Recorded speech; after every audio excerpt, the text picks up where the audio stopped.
Welcome back. Now that we have actual flying going on, it's time to handle what happens animation-wise. Because as you can see, while we're moving, we're still running in the air, and it doesn't really look right. But we do have some animations for flying. Let's take a look at those right now. We can go to Assets, Kicks, Animations, and let's take a look at A-Kicks Fly Forward. This is what it looks like. Kicks is flying straight forward, but we also have Fly Idle, which looks pretty awesome, and Fly Left, we have Fly Right, and Fly Backward. And I'd like to use a blend space to blend between these values depending on our input. So that's what we're going to do now. Let's go ahead and create a new blend space. We're going to go into our Blueprints folder, into Kicks, and we'll create our blend space here. We'll right-click, go to Animation, and we're going to choose Blend Space and select Skell Kicks as the skeleton and call this BS Flying. Now remember, with our Idle Walk Run blend space, if we go ahead and open that up, we only used one dimension. We used the horizontal axis, but we didn't use the vertical axis. And that's because we didn't really need to. Blending between these animations is one-dimensional. There's only idle, walk, and run. But our new blend space, if we open that up, BS Flying, this one is going to use two dimensions. We're going to use both the horizontal and the vertical axis. And these are going to be driven by our input. I want to know when we're moving what our input action values are for movement. In other words, if we go to Kicks Player Controller and use our IA Move input action, let's just see what those values are for the action value as we're moving. Let's print a string here and bring action values straight into that print string node. And let's see what those values are. I'm going to press play and I'm going to move forward. We see that we have a 1 for our Y. I'm going to move right. We see that we have a 1 for our X. I'm going to move backward. We have a -1 for Y.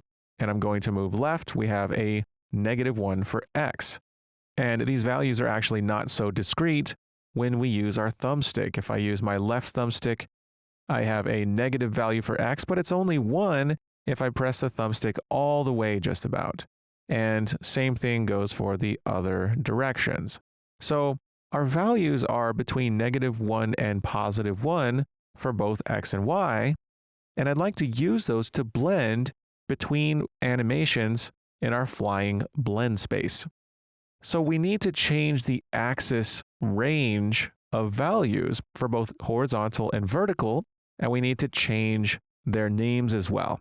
Horizontal is going to be input underscore X, and my vertical axis, if I expand that, I'm going to rename this to input underscore Y. And I need to change their minimum and maximum values. Minimum will be -1, maximum will be +1, and that will be for both X and Y. Minimum -1, maximum +1. And we can see on our grid here that input X goes from -1 to 1, and input Y goes from -1 to 1. And I want to see what it looks like when we blend between our flying animations. When we have no input, when those values are 0, I want to be in the idle animation. I'm going to find my Fly Idle, A-Kicks Fly Idle. I'm going to bring it in and hold Shift so I can snap it to the grid, and I'm going to put it right there in the middle. And we can see that this is what Kicks looks like in the Fly Idle animation. But remember, if we go back and press play and we start going to the right, our X value is going to be +1. And if we go to the left, our X value is -1. So back in my blend space, when my X value is +1, I want to be flying to the right. So I'm going to use A-Kicks Fly Right and hold Shift and snap it right there. And if I hold down Control and drag my mouse, I can see the blend from Fly Idle to Fly Right. and it looks like Kix is leaning to the left, but we're facing Kix head on. If we hold Control and left click and rotate around, we'll see that this is leaning to the right, which means when X is -1, we want to be leaning to the left. So I'm going to use Kix fly left and snap it to -1. And we can now see Kix blending between these animations. Now we also want to use the Y axis, input Y. So when the Y value is +1, we'll be flying forward. So I'm going to drag in A Kix fly forward, snap it up there to the top, and I'm going to get A Kix fly backward and snap it down here to the bottom. And now I can hold Control and blend between all of these animations based on both X and Y values. So that allows us to have a two-dimensional blend between all 5 of these animations. So now we need to use this blend space in our animation blueprint. Now I mentioned that I like my animation blueprint to be next to my Kix character in my folder structure, but blend spaces can go into the animations folder in assets. So I'm going to expand assets, go to Kix, and there's my animations folder. I want to bring those blend spaces in here. So in the Kix folder, I'm going to select both of these, drag them into Content, Kix, Animations, and I'm going to select Move here, and that way our animation assets are not cluttering our Kix folder and blueprints. I'm okay with ABP because it is a blueprint, but those blend spaces are not blueprints, they're assets, so they can go into the Assets folder. Okay, so we have a blend space. Let's use it in our animation blueprint. Now I'm going to go out to my anim graph, and I'd like a state machine for my blend space to go in. So I'm going to right click, make a new state machine, and call this flying. And I'm just going to plug it straight into my output pose. So for now, we'll just see the flying state machine. And in the flying state machine, I'm going to drag in my blend space, BS flying. I'm going to rename this state to flying and hook it up to the entry node. And if I go into this state, I see that we have the BS flying blend space. All we need is our input X and input Y values. So we need a way to access that data, our input action value. In other words, if we go to Kix player controller and go to IA move here, this action value is data that our animation blueprint needs to have. So how is our animation blueprint going to get it? Well, let's see what our animation blueprint has already in our event graph. In our event graph, we have our store essential variables. And here we can see we're storing our character and our character movement component. Now we specifically need input from our IA move input action. We need this action value. And this exists on the player controller class, but it's also accessible on the character as well. As we've seen, we can go to our character and implement IA move or the other input actions separately here, and we can access that action value here as well. So the question is, where are we going to store that data, and what's the easiest way to access it here in ABP Kix, particularly without having our animation blueprint depend on specific classes like BP Kix or BP player controller? Well, one way is to use an interface function. We know that BP Kix already implements the Jetpack interface, so we can create a function on the Jetpack interface for retrieving that movement input. I'll show you what I mean. Let's go into Blueprints, Interfaces, BPI Jetpack, and let's add a new function here called getMoveInput. And getMoveInput can have a return value, an output, and this output can be a vector 2D. So make sure to choose vector 2D with the blue icon, not vector 2D array. So if we choose vector 2D, let's call this output input action value. This is the input action value, And we're going to implement this function on BP Kicks. By double-clicking on it in the interfaces, we have a function instead of an event because we have a return node. And what we can do is access IAMove from here.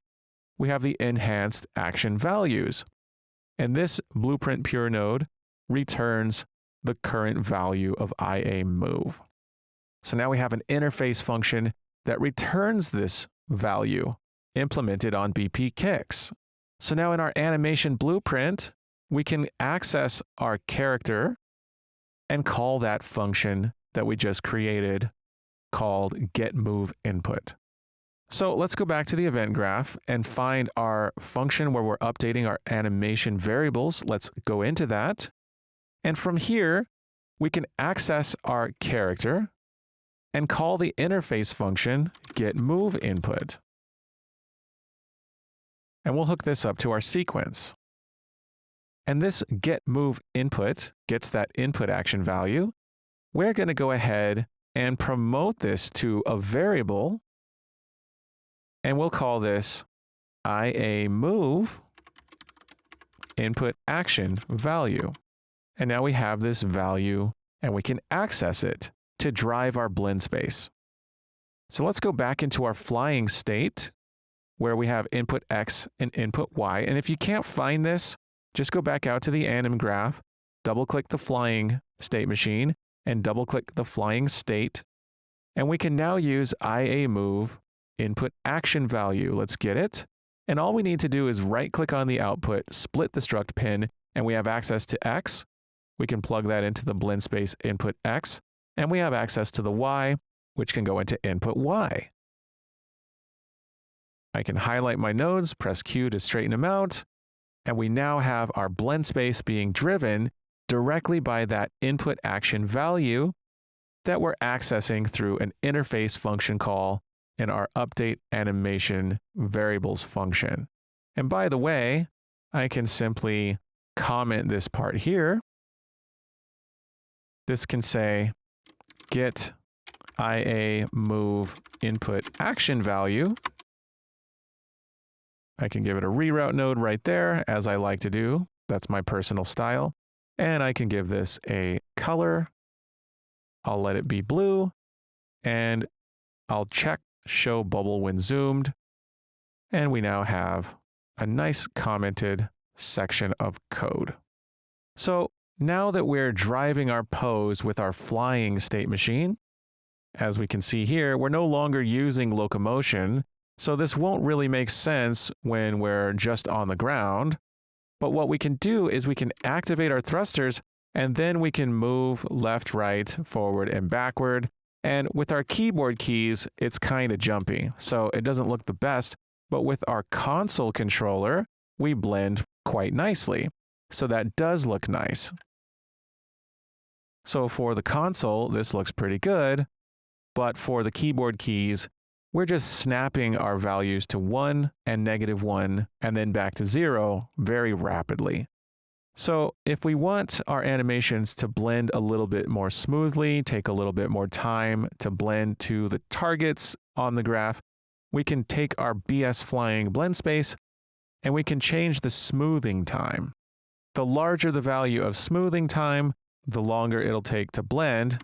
So we can try a value of 0.2 for our horizontal axis, and we can try a value of 0.2 for the vertical axis. Let's see what that looks like by engaging in our thrusters. And we now have a nice blending of the animations. They're not snapping anymore. Okay, so the last thing to do is to use our flying state machine when we're actually flying, and use our other state machine locomotion when we're not flying. Now, we can do this in one of two ways. We can create another state machine and blend between two states and use state machines inside of it, or we can blend poses. Remember, we had blend poses by bool. That's one type of blend poses node, but there's other blend poses that blend by another data type called an enum. Enum is a data type that has a green color, and we can see that by going into Kicks Player Controller and finding IA Jetpack. And in Start Jetpack, remember we have Start Movement Mode Flying. If we go into that, we'll see that the Set Movement Mode function takes in a green input for the movement mode. And notice its type is eMovement Mode enum. Enum stands for enumeration. And enums have several possible values. We'll learn more about enums when we create our own later, but we can access the movement mode as an enum from the movement component. So in our animation blueprint, we can right-click, we can blend poses by, and we can find the eMovement mode, and there's a blend poses by eMovement mode. And what this does is it takes in a value for this enum and gives us the ability to blend between different poses based on the value of that enum. So I'm going to hold Alt and break this wire, and our output pose will now get this animation pose from the blend poses node, and we can add input pose pins for the different possible values of the eMovement mode enum type by right-clicking and adding a pin. At the bottom, we have the different types. So I'm going to add the movement modes that we're interested in, namely walking, and now we have a walking pose. And I'll also right-click and add flying. We'll have the flying pose, but also notice that there's a falling movement mode. So that's a separate movement mode from walking. So we need the falling pose as well. And our falling pose is going to get our locomotion state machine just like our walking pose.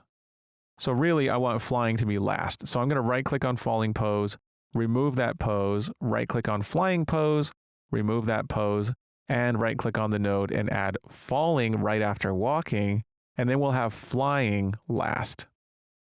And the default pose is what will be returned by this node if our enum value passed in is something that's not covered here. So we have a couple things to do. One is we need to pass in an enum value to this node so it knows which pose to blend to. And next we need to hook up poses to the inputs. So first, let's get our movement mode enum. And we can do that by going back to our event graph, back to update animation variables, and we can get our character movement component here. So I'm going to get our character movement variable, and we can get the movement mode from this with get movement mode. This gets us the movement mode enum, which we can promote to a variable here, not local, and we can call this simply movement mode. And we need this hooked up to our sequence. So we'll hook this up. I'll go ahead and give it a reroute, comment it, and say store movement mode. I'm going to set the comment color to blue, show bubble when zoomed, and we now have the movement mode as an enum value. And we can use that back in our anim graph by plugging it into blend poses by eMovement mode. Here's our movement mode. We'll hook it in, and the pose we get returned is one of these poses passed in depending on the movement mode. And if the movement mode is not one of these walking, falling, or flying, then we get the default pose. But we don't expect to get the default pose. We expect to get one of these because we'll always be in walking, falling, or flying. So we could take our flying state machine and plug it in to flying pose. And we could take our locomotion state machine and plug it in to walking pose. But there's a problem. We can't plug it into both. If I plug it into falling pose, then it breaks the pin to walking pose. So how do we use the same pose for two different nodes?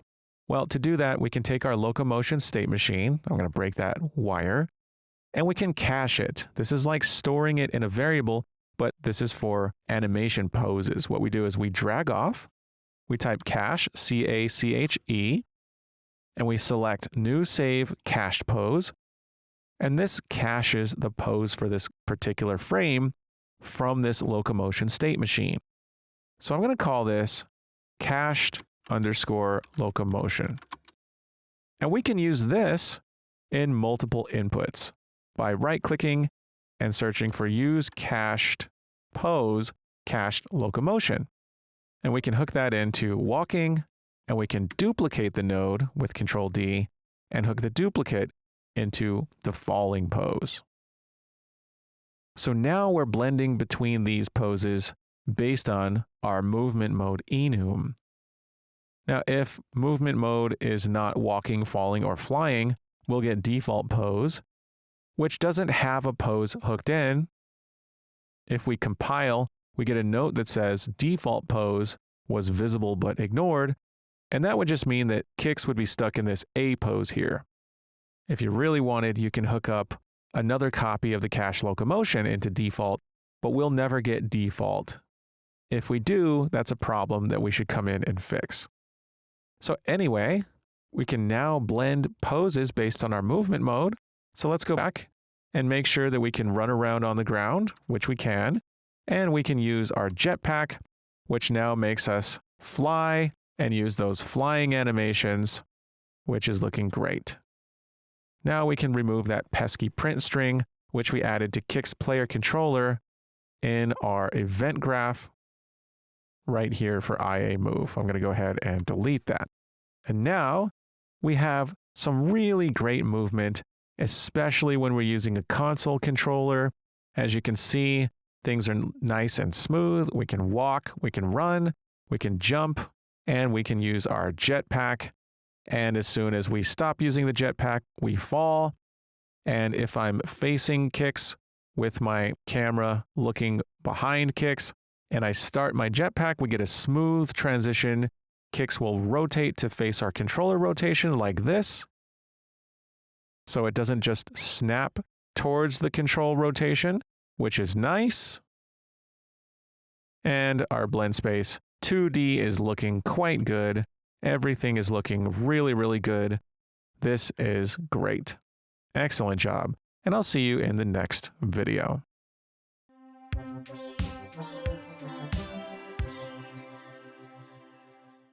Welcome back. So we're blending between two state machines.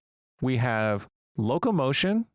If we go back and take a look at our anim graph, we have our locomotion state machine, which is cached, and we're using that.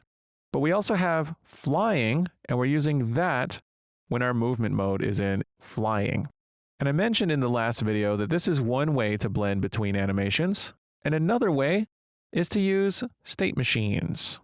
Like we did in our locomotion state machine, we're blending between different states here, depending on transition rules.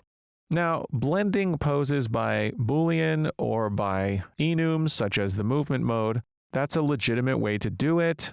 But in general, I like to use state machines when we have states, right? We have a state when our thrusters are not active, and another state when our thrusters are active. Basically, our movement mode determines that.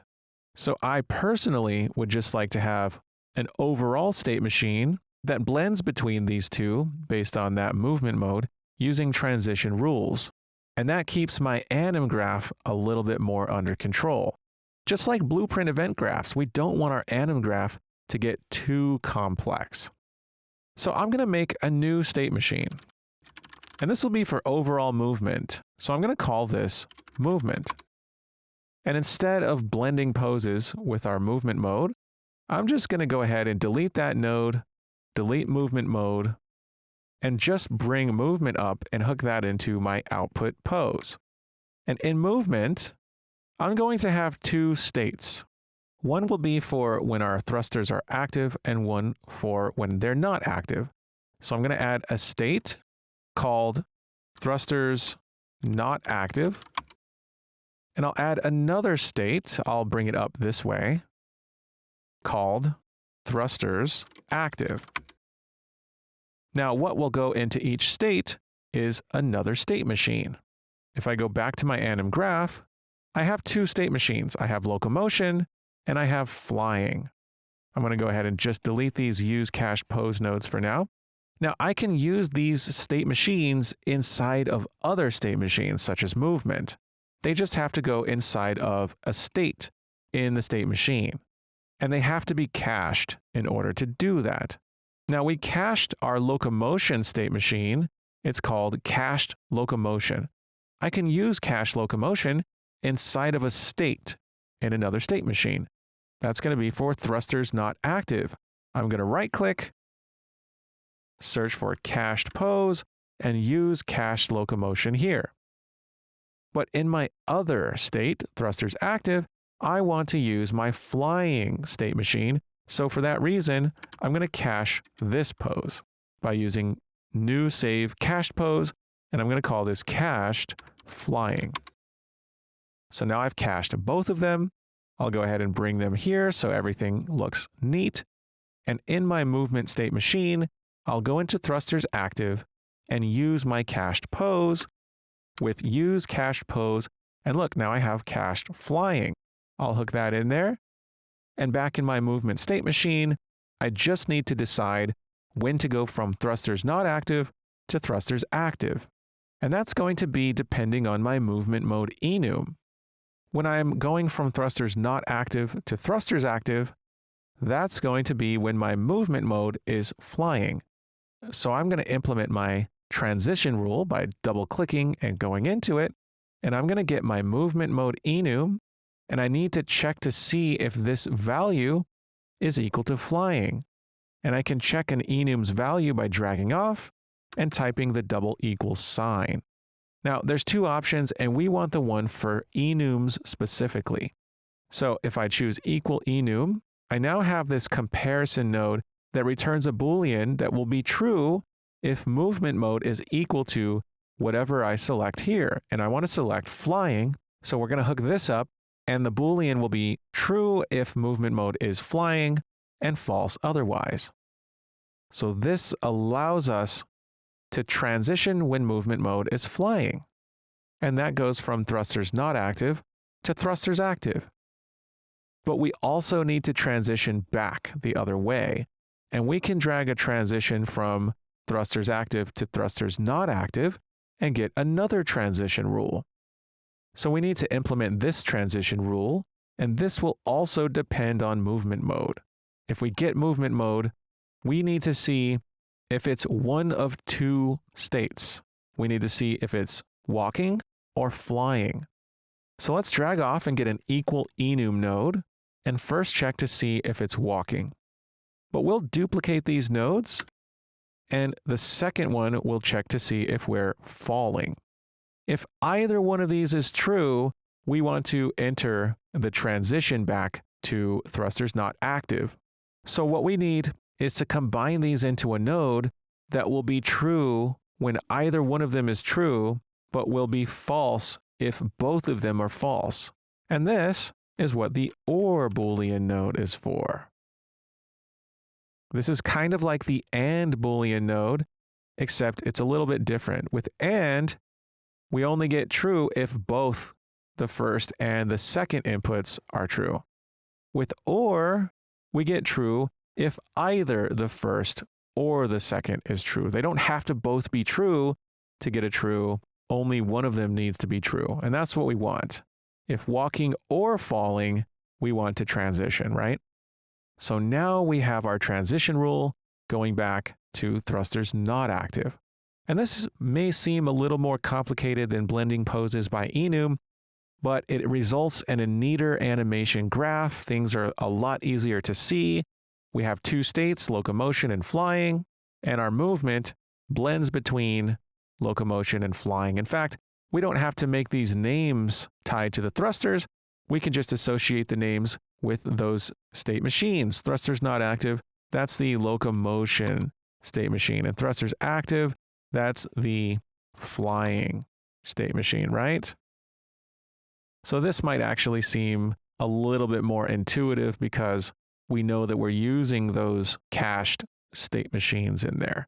And notice every time we go into a state and out of a state, we get a new tab for it up here. So this can get quite out of hand. I'm going to right click and close tabs to the right and just close all but my anim graph here and my event graph. So things are not so crazy. And as we always should, when we make these changes, we should go back and play test. I'm going to test running around, jumping, and flying. That was with keyboard and mouse. And I'll try with the controller. And everything works as expected. So you have nodes like blend poses by bool or blend poses by some enum type, and those are useful when you need them, but you also have the ability to create state machines which can blend between poses depending on transition rules, and sometimes that's what you need. By the way, I closed my anim graph. I can always get it back by going to Animation Graph's default shared group and double-clicking anim graph to get it back.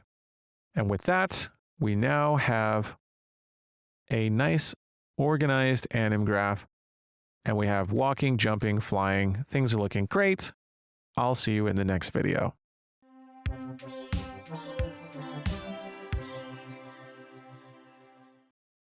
Welcome back. Now our jetpack works and it has sounds, but that's the only thing that has sounds. And usually when we run around or simply walk around and jump and land, we typically expect to hear some kind of footstep sound or impact sound. So in this video, we're going to handle implementing sounds for footsteps for our character. Now, when we want to play a sound and have that sound associated with a given animation, such as a walk cycle or a run cycle, we can make use of animation notifies. We do that by going to our animations. So in our case, we go to Assets, Kicks, Animations, and we find the animation that we would like to play a sound at a specific point. So in our case, we can start with Kicks Walk Forward. So here in Kicks Walk Forward, we want to play a sound when those feet hit the ground. So what we can do is we can wait until the foot is just about on the ground, in our case, right here towards the middle.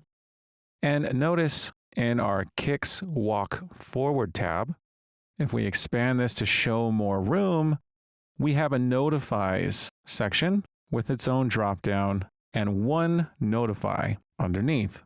It's called Footsteps, but you can click on this to rename it.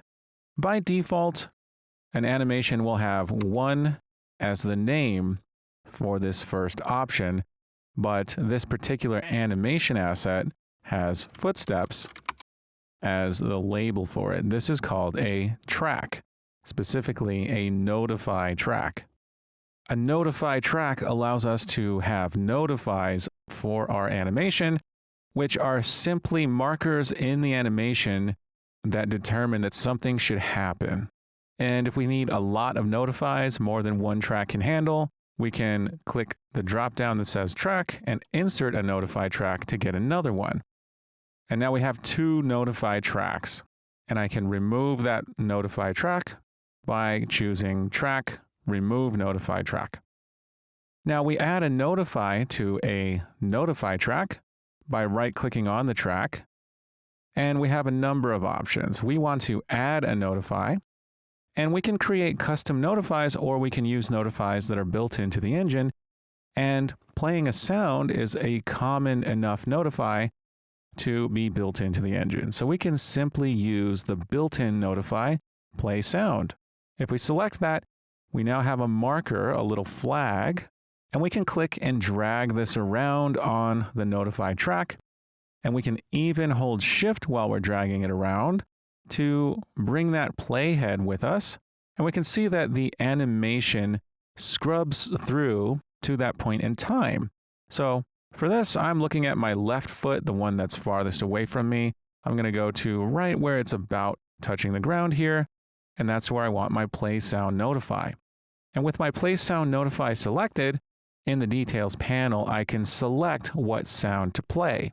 Now we have sound assets for kicks. If we go to Assets, Sounds, there's a Footsteps folder, and we have this MS Footsteps Metasound. It's using all these sound waves and choosing one at random and randomizing the pitch a little bit. So I'd like to use this MS Footsteps. I'm going to select it, and then up here on the details panel, I'm going to click on this left arrow, and that will insert that MS footsteps so that my sound is set to that. And we can hear this when we play the animation. Now I want another one where my other foot is touching the ground, so I'm going to scrub to that part, right-click, add notify, choose play sound, and I automatically get MS footsteps because that's what I have selected in my content drawer now. And if I press play, I can listen to how this sounds.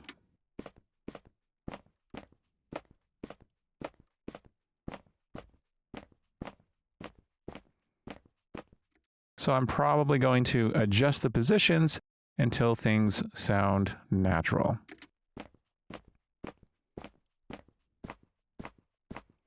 All right. Now these sounds are attached to this animation asset. So when we play this animation, even in a blend space, we're going to hear those footstep sounds. We can go back into our level and we can play test and see how this sounds. I'm going to use my controller so I can walk. And I can hear the sounds.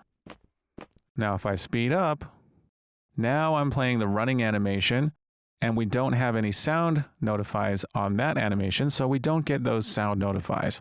But varying my speed, at some point I'll be playing a mixture of walking and running animations.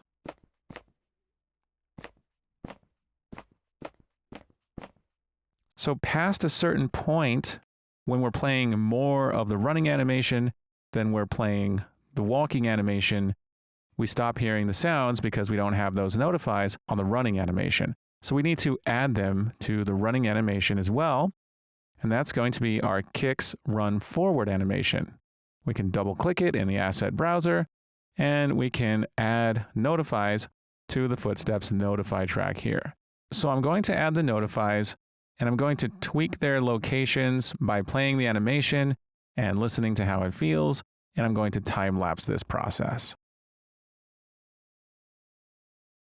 Okay, so now that I have footstep notifies on my run forward animation, I can play test in the level by walking and running.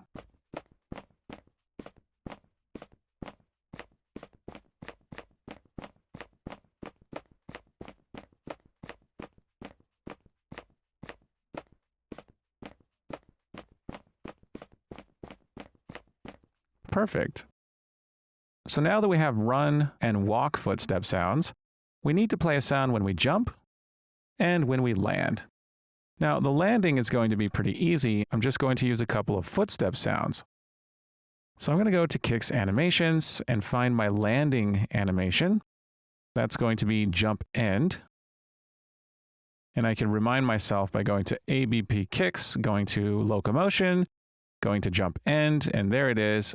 And I could double click that to open it as well. So here, I want to play a couple of footstep sounds. I want to play one right here, and probably another one about right here.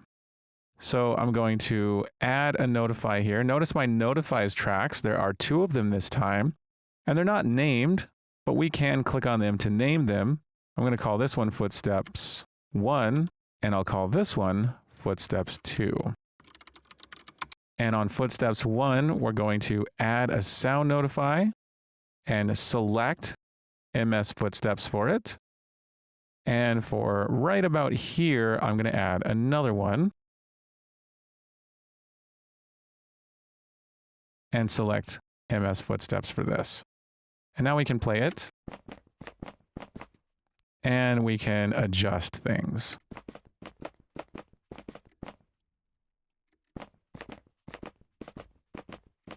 And we can, of course, test in the game.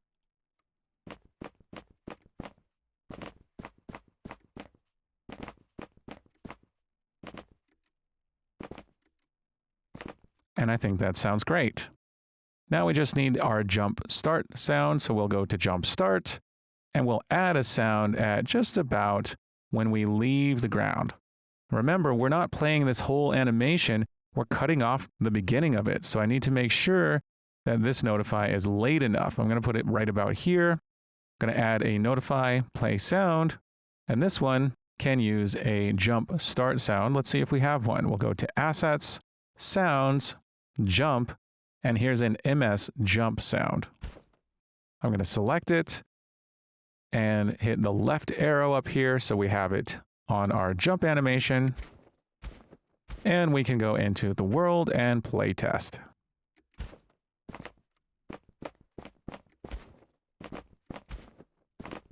And I think I can move it a little bit earlier in the animation.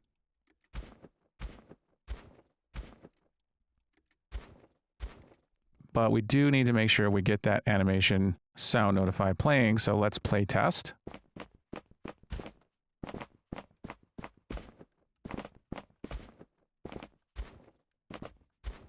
And that sounds pretty good.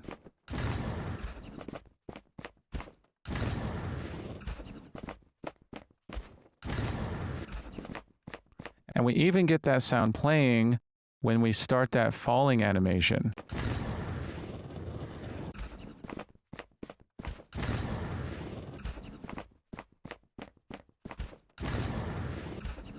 And I'm actually okay with that. I think it sounds great. All right, so now we have footstep sounds. Things are not so silent anymore. And we're ready to move on. Great job. I'll see you in the next video.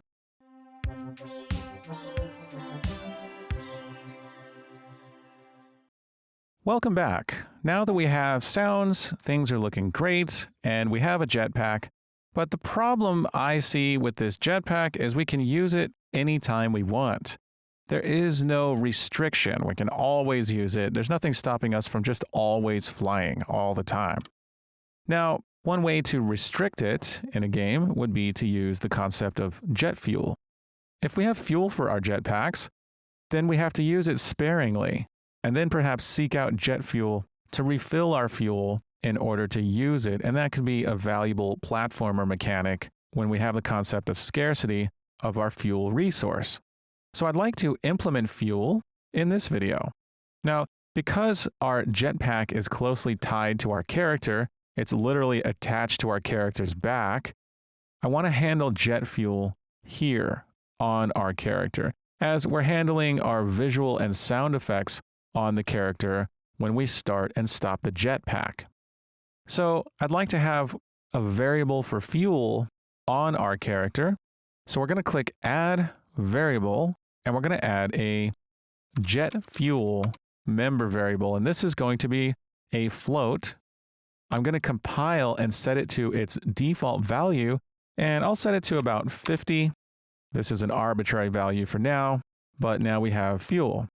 Now, as we're setting the fuel, changing it, subtracting from it, adding to it, I want to have a maximum amount of fuel that we can have. So jet fuel is actually going to be our current value, but we can also have a max value that we can never put jet fuel above. So I'm going to add another variable called max jet fuel. And this is common when it comes to attributes and values that keep track of characteristics of particular game objects. We usually have a current value and a maximum value. And I'd like to drain that jet fuel at a specific rate. So I'm going to have yet another variable, and this will be jet fuel drain rate. So when we're using our jet fuel, we're going to drain it at a specific rate every frame, and the higher this value is, the faster we'll drain that jet fuel. So we can compile and give max jet fuel a default value. I'll go ahead and give it 50, and jet fuel drain rate can also have a default value. And for now, I'm just going to set it to about 5, but we'll see how it feels. Now we need a way to drain our jet fuel. In other words, we could use a function here on kicks that we can call every frame while the thrusters are active, and kicks will use that function to drain a little bit of the jet fuel.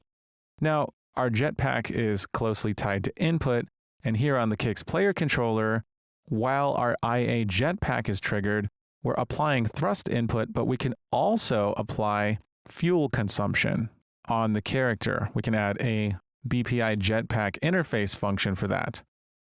So I'm going to add another function to BPI jetpack, and I'm going to call this drain jet fuel. And this will be for a single frame. We'll call this repeatedly every frame while the jetpack is actively being used on Kik's player controller. Just like apply thrust input, we'll be calling this function every frame as well. So what we'll do is we'll get our controlled character, we'll get a validated get node for it, and we'll use the interface function, but we haven't implemented it on bpkix just yet. So we'll go to our interfaces in bpkix and implement drain jet fuel. And what we want to do is set our jet fuel variable to something. So we're going to get jet fuel and get a set node for it. And we need to set it equal to some value, right? Well, we need to perform a calculation so that we know what to set jet fuel to. I want to set it equal to its current value minus our drain rate. So I'm going to use a subtract node, but I don't want to use jet fuel drain rate here by itself. I want to scale this by delta time so we have frame rate independence.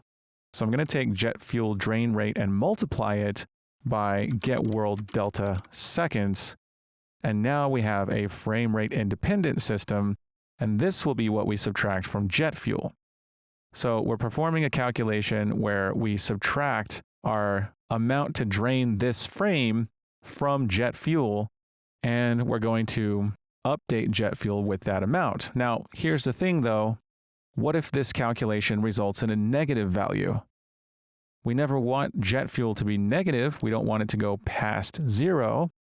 So what we can do is make sure that this value that we're setting will never be less than 0. We can do that with a clamp node. We can take our value, drag off of it, search for clamp, and we want a clamp float node.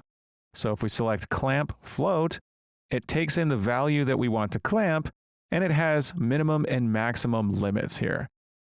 We never want it to go below 0, so our minimum will be 0. And our maximum should be our max jet fuel value. So whenever we clamp our jet fuel, we can use max jet fuel for the maximum of our clamp. And this value we can simply use to set our jet fuel. So event drain jet fuel is going to update our jet fuel by subtracting the amount we need to subtract just for one frame, scaled by delta time. And this can be its own function. We can collapse it to a function and call it something like consume jet fuel for frame. That way it's clear that this is jet fuel consumed for one single frame. We can even put this function in its own category. I'm going to put it in the category of jet fuel. And I'm also going to put those variables in their own category as well. I'm going to select jet fuel, put it in the jet fuel category, max jet fuel as well, and jet fuel drain rate as well. So these are in their own jet fuel category, just like consume jet fuel for frame. And now we can call this in our Kix player controller when our jetpack is active. So we'll take our controlled character and call drain jet fuel like so. Now I'd like to simply put these two nodes in their own function, and we'll call this drain jet fuel. So now we're doing two things on triggered, applying thrust input and draining jet fuel. So the next thing we can do is test out our jet fuel system by watching the value of jet fuel as we're draining it. Now to do that, I have to take my jet fuel and open the eye icon to make it instance editable. And that way, if we go in and press play and we find bpkix here in the outliner and select it, then we can look at its details panel and find that jet fuel value. If I scroll down to the jet fuel section, I can see it there. It's set to 50, and I can drain some fuel and see if that value changes. And there it goes. So we're draining our jet fuel, and it's updating. But there's a problem. What happens when our jet fuel reaches 0? Well, let's find out. Okay, there it goes. It's 0, but I can still use my jetpack. So we're not enforcing any restriction on the use of our jetpack. We can still use it when our jet fuel is 0. So we need to enforce the requirement that our jet fuel has to be greater than 0 in order to use our jetpacks. And we're going to enforce that in the next video. Excellent job, and I'll see you soon.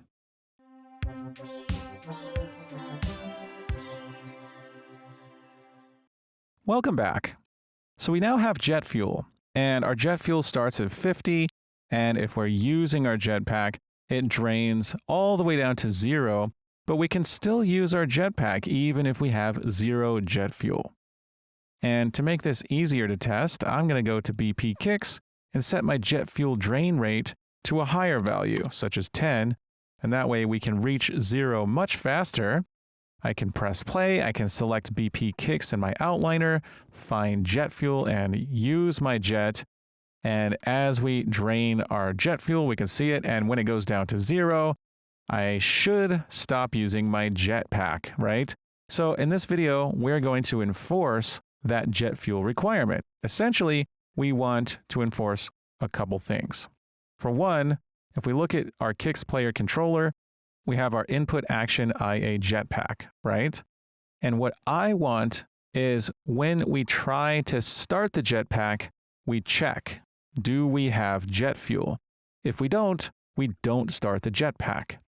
And then another thing I want to make sure is while we're using the jetpack, if all of a sudden our jet fuel goes down to 0, we want to stop the jetpack, and we don't want to keep triggering functionality for the jetpack. We don't want to keep applying thrust input. We don't want to drain the jet fuel, and we want all the things that happen when we stop, such as sounds and effects, to trigger as well. And this is going to be a challenge for you.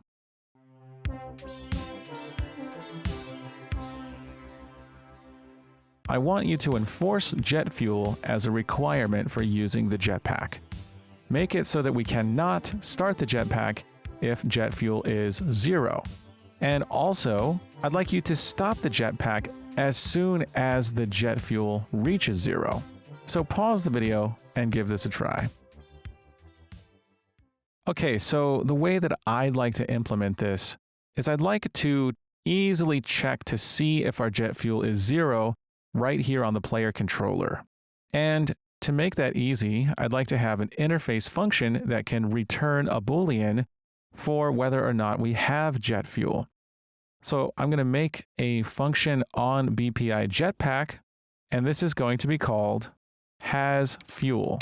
And it's going to have a return value, an output of Boolean type, and this is going to be called has fuel. And we're going to implement this on BP Kicks. So on BP Kicks, we're going to implement has fuel, and all we need to do is check our jet fuel and see if it's less than or equal to 0. It should never be less than, but I'll have less than or equal just as a safeguard. And this returns a Boolean. That's what has fuel is going to return. So now that BP Kicks has this has fuel bool returning function, we can call this from Kicks player controller. We can call it first when trying to start the jetpack. So we can have a branch here, and our Boolean condition can be the value of has fuel when we call that interface function. So we can get our controlled character, and we can call has fuel. And this function will return a Boolean that we can pass into the branch. And if has fuel is false, we'll never go into the true case. But if we do have fuel, then we can start the jetpack. So this prevents us from ever starting the jetpack if we don't have jet fuel. But we also need to check this as we're triggering this IA jetpack, because we don't want to continue applying thrust input or draining jet fuel if we don't have fuel. If the fuel runs out, we want to call stop jetpack. So we need to have this same branch right here for the triggered case. So I'm going to paste it there and hook it up. And if we do have fuel, we can do what we were doing before. But if we don't have fuel, we want to call stop jetpack. So I'm going to paste that there. And now our nodes are looking a little bit more complicated, right? So we'll need to clean this up just a little bit. So I'm going to go ahead and put a reroute node there. And I'll go ahead and put a reroute node on this one as well. And what can really help is some comments. So we'll put a comment around these nodes. And we'll say, if controlled character has fuel, apply thrust and drain fuel. Otherwise, stop jetpack. And here in the player controller, I'm going to give this a nice dark red color and save that color here.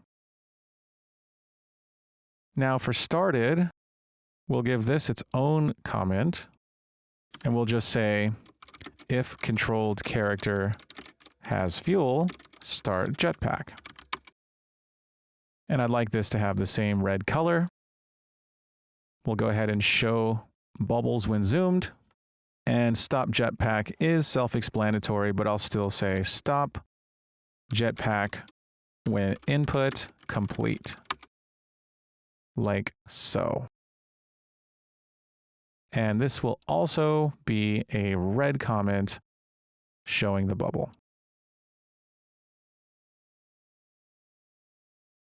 Okay.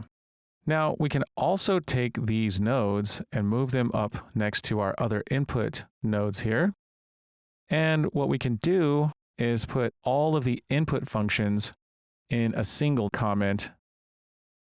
So these ones are IA look, move, and jump. This one's IA jetpack, but all of these input functions can go in their own comment called, and this one can have its own comment color. We'll go ahead and give it something like yellow. If you think that's an awful color, by all means, use a different one.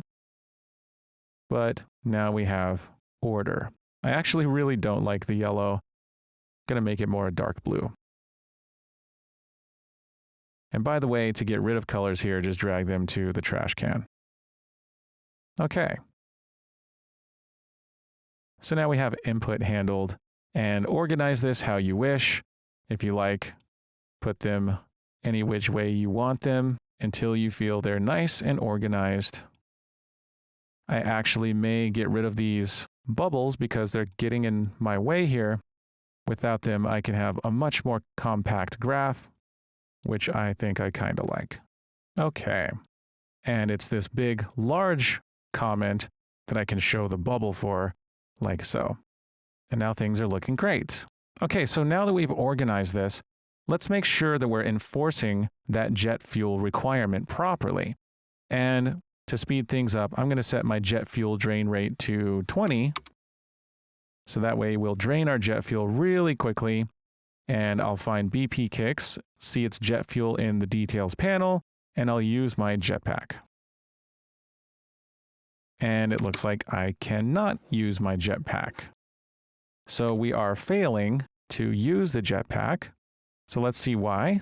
As soon as we've started our input, we're getting our controlled character, seeing if it has fuel. And if we do have fuel, we're starting the jetpack.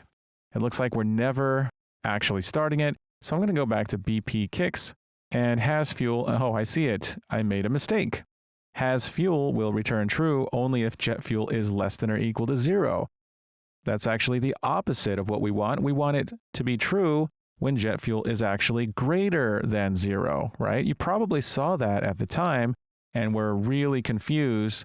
You might even went over to the Q&A section and posted a question, Stephen, shouldn't this be greater than? And you'd be right. This should be greater than.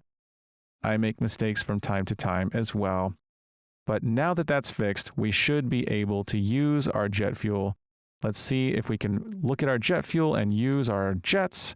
And as soon as it hits 0, oh, we stopped it, but we spammed our stopping sound. That didn't sound good. So let's go ahead and diagnose that. Let's take a look at our nodes here.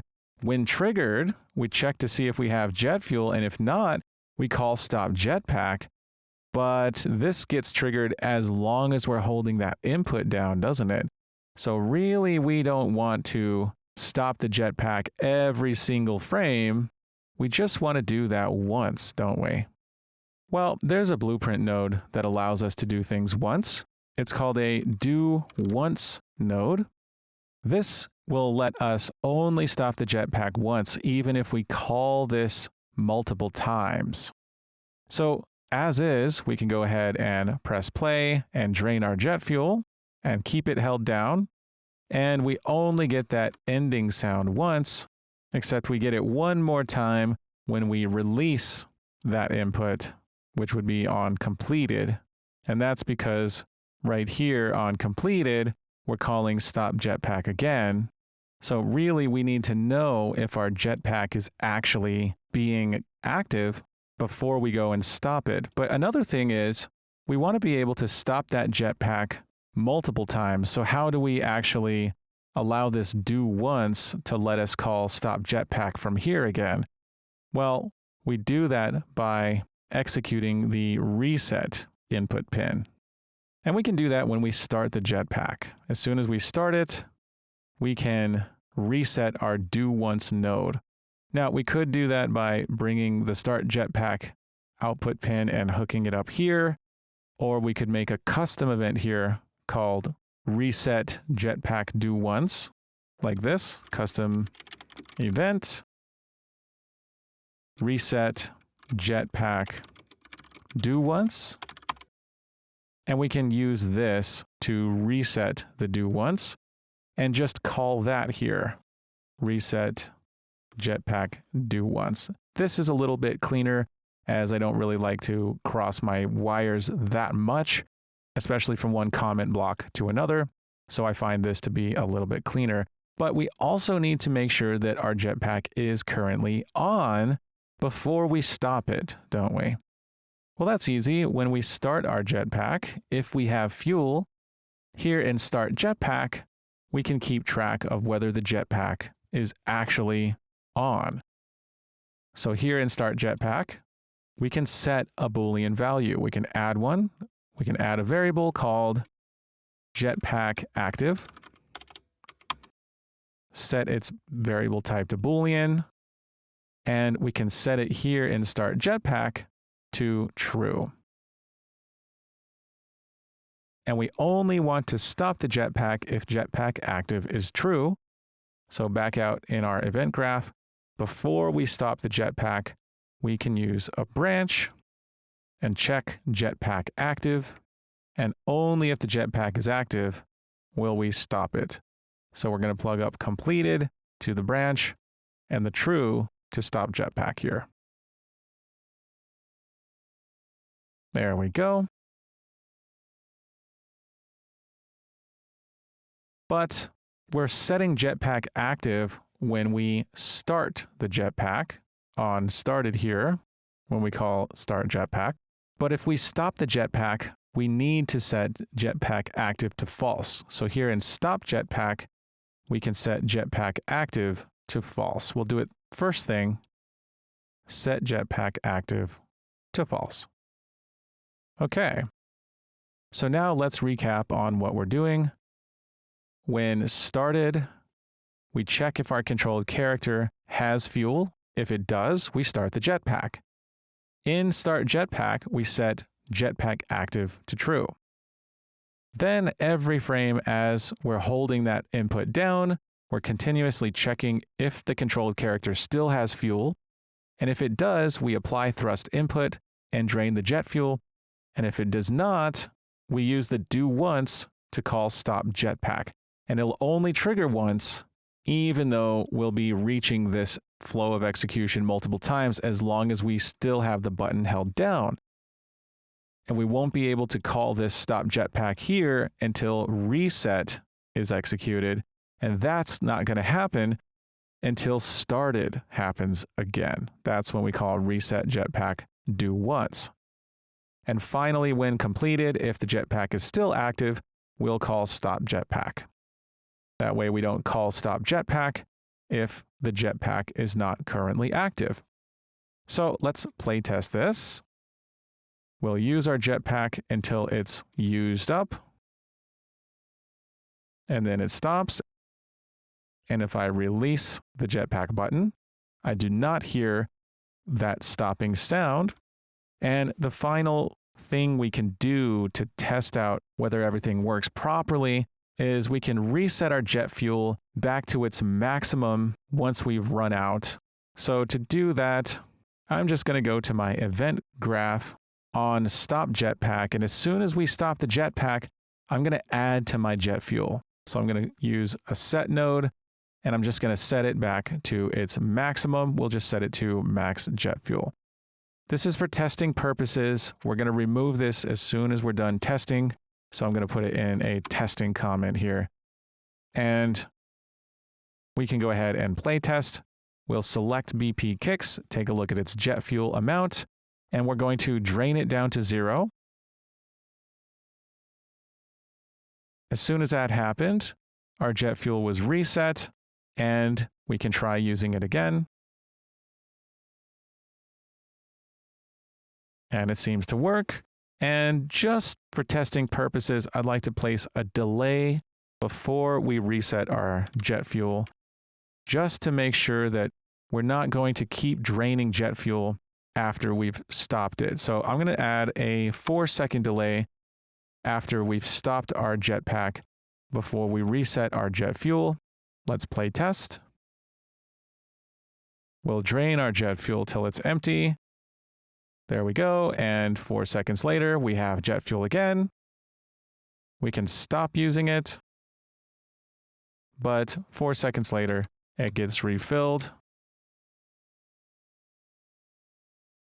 And of course, if we use it all up, we stop and we can't use it again, not until we have jet fuel, at which point we can use it again. So jet fuel is working. We can remove these testing nodes, and we now have jet fuel implemented. But the problem is, when we're actually playing the game, we're not going to be able to see that jet fuel value. We can see it here in the editor because we can select BP Kicks, and we have a blueprint exposed jet fuel value. But when we're actually playing the game, we can't really see it. That's what HUD elements are for. HUD stands for Heads Up Display, and HUD is things like health bars, or in the case of jet fuel, a fuel bar. And that's something that we're going to want to be able to see in the game. So that's going to be one of the next things we implement. So excellent job, and I'll see you in the next video.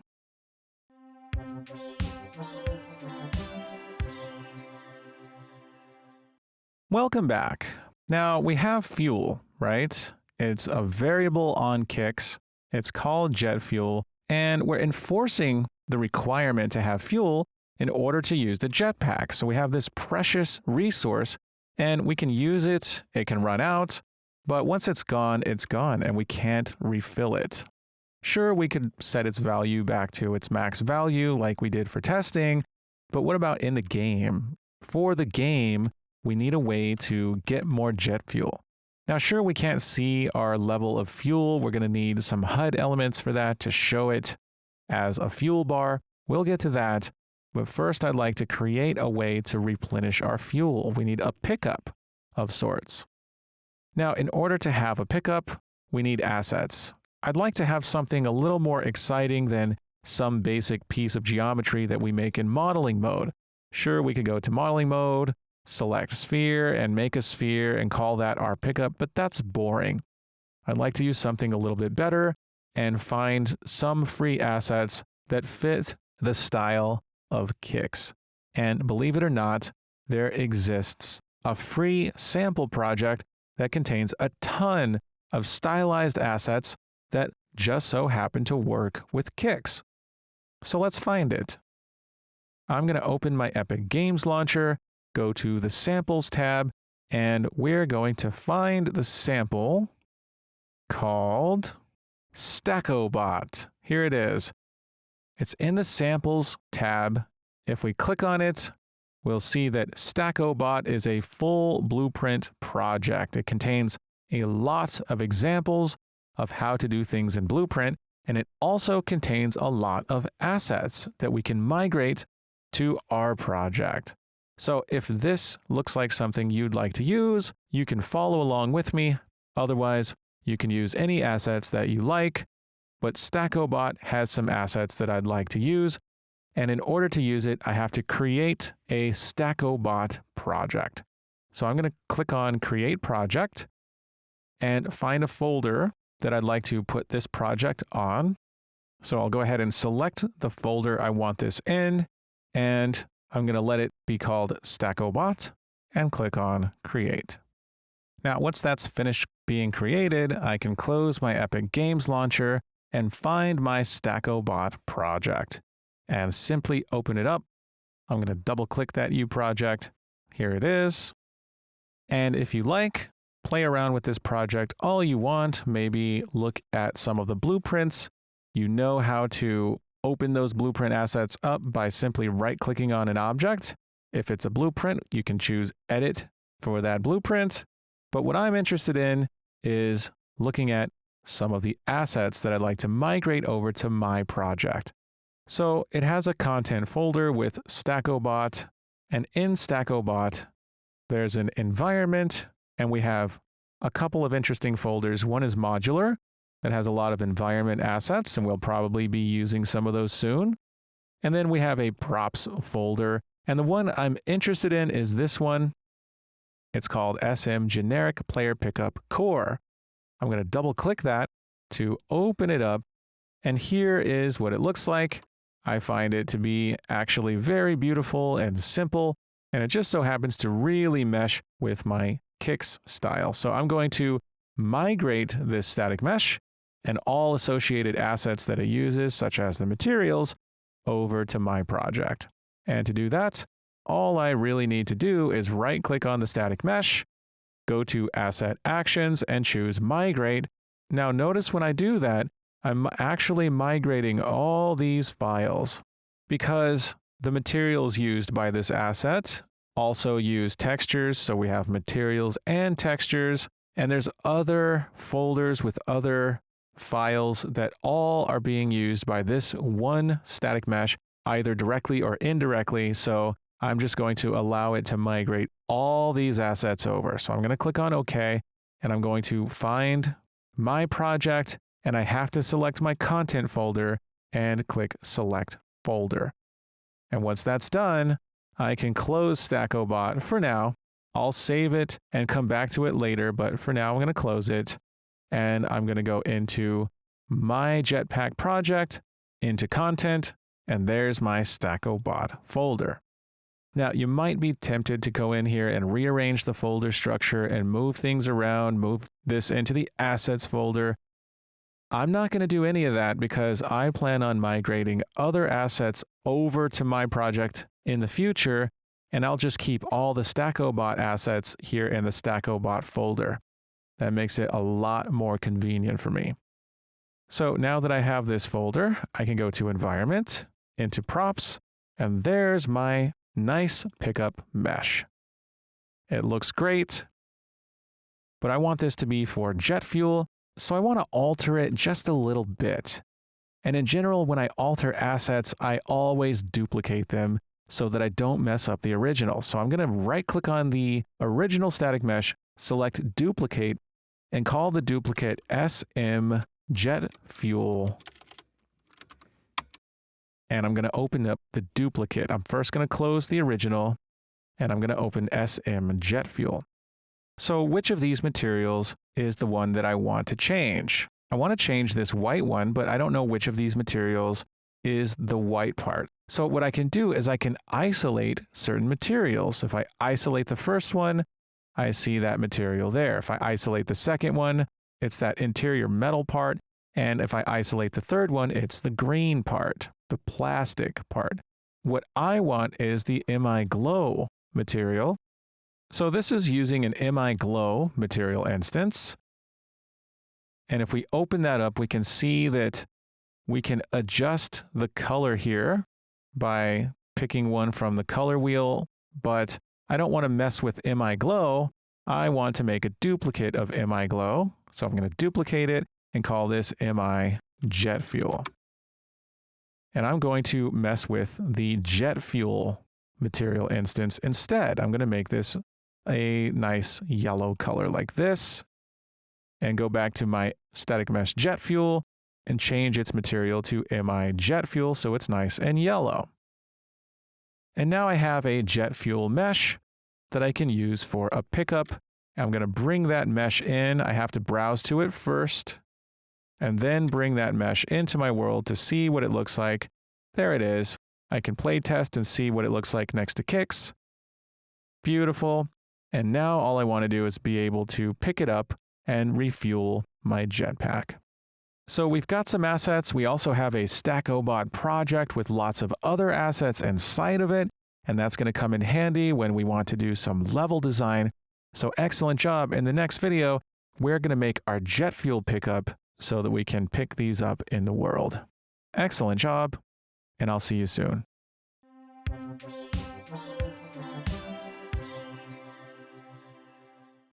Welcome back. Now that we have a jet fuel static mesh and it looks good, it's time to make a jet fuel pickup. So I'm going to go ahead and delete that static mesh and close all my tabs for now. And I'm going to create a new actor. So we'll go into our blueprints folder and I'll make a new folder called pickups. And in the pickups folder, we'll have a new actor class. So we're going to create a blueprint class. This will be based on actor, and we'll call this BP Jet Fuel. So let's open up BP Jet Fuel. Now, jet fuel can be quite simple. We'll need a static mesh component. So we'll add static mesh, and we'll call this fuel mesh. And I'm going to set its static mesh property to SM jet fuel. Now we have a jet fuel mesh. Now we can give this jet fuel mesh an overlap callback for when something overlaps with it. But first we need to check out its collision properties. So I'm going to browse to the static mesh jet fuel and see if it has a simple collision. We can go to show and we'll show that simple collision, and sure enough, it does have a simple collision. It looks like some kind of auto-generated simple collision, but really this is a lot of polygons for something as simple as pretty much a sphere. In fact, it looks like we have more than one collision hull. We have a sphere collision hull there, and we have this other collision hull, which I'm not sure why it's there, but we don't need it. I'm going to hit Control Z to move that sphere back to where it belongs, but I'm going to select this collision hull with all the polygons on it, and I'm going to hit delete to remove that collision. So now we only have a single collision hull, and it's this sphere shape. In fact, it might actually be a capsule. I believe it actually is. It's a capsule. And spheres and capsules are much simpler when it comes to collision calculations because they don't have polygons, but rather they have a radius, and in the case of a capsule, they have that height as well, and that just involves simpler calculations than with a polygon mesh. So we're just going to have this one simple collision shape, and we also want to take a look at the collision settings. Now, collision complexity is project default, so we know that's simple and complex, and collision presets is block all. Now that's okay. It's set to block all, which would be what we want for most static meshes, but in the case of jet fuel, we'd like it to overlap with our player-controlled character, in other words, our pawn. And if we want to overlap with the pawn using our simple collision, we're going to want our collision presets for our fuel mesh to be a little bit different. So for one, we're going to need to change collision presets to custom, at least while we're experimenting and getting the proper settings that we need for this jet fuel static mesh. Now, we're going to be using the query system because things like overlap events use the query system and not the physics system. And we won't be applying forces or gravity, so we don't need physics at all. So we can set collision enabled to query only.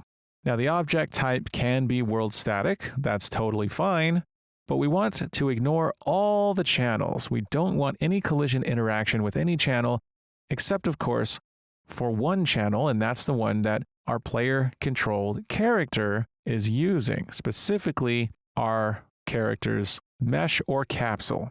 We have to make the choice. Do we want to register an overlap interaction when our character's capsule overlaps or when our character's mesh overlaps? And for the simplest and cheapest calculations, we typically use the capsule.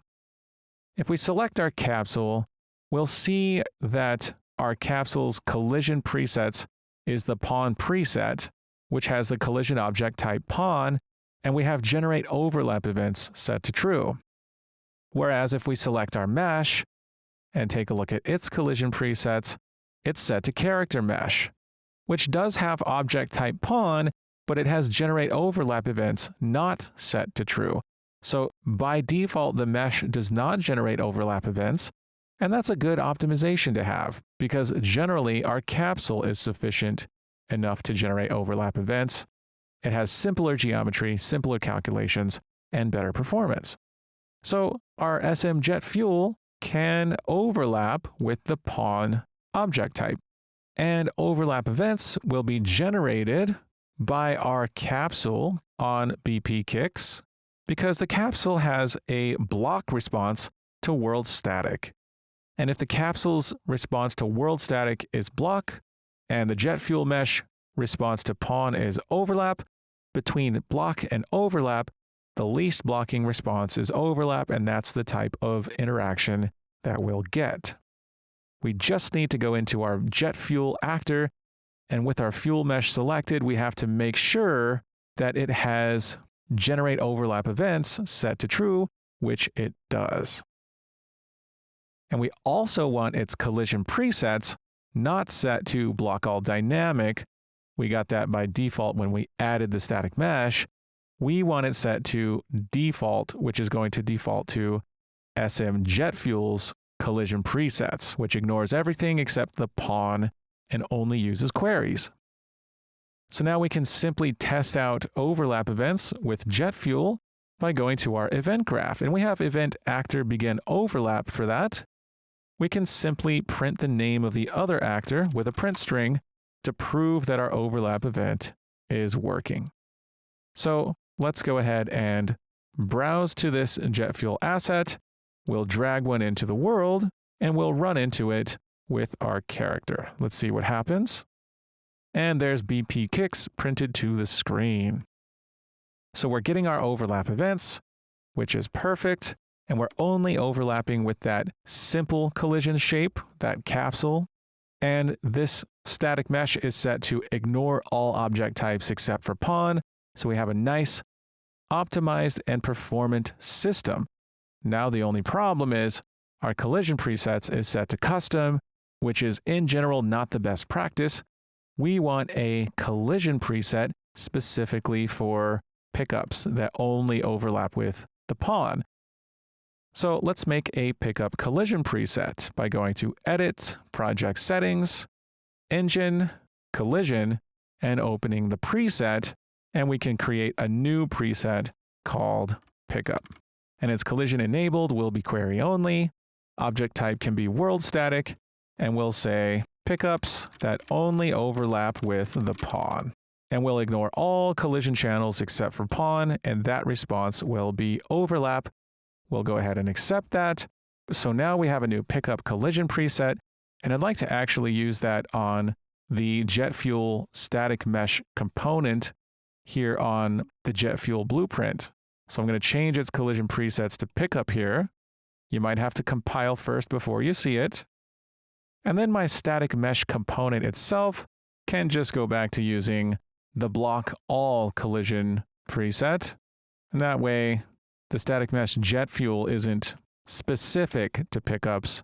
We can just override those collision settings on the actor at the actor level. So my fuel mesh actor has collision presets set to pickup for its static mesh. And now we have an actor that has a mesh and our collision presets are properly configured so that our character can overlap with it and other things will not register overlaps with this particular actor. So now all that's left is to make this jet fuel functional and refill our fuel on Kix, and we'll do that in the next video. I'll see you soon.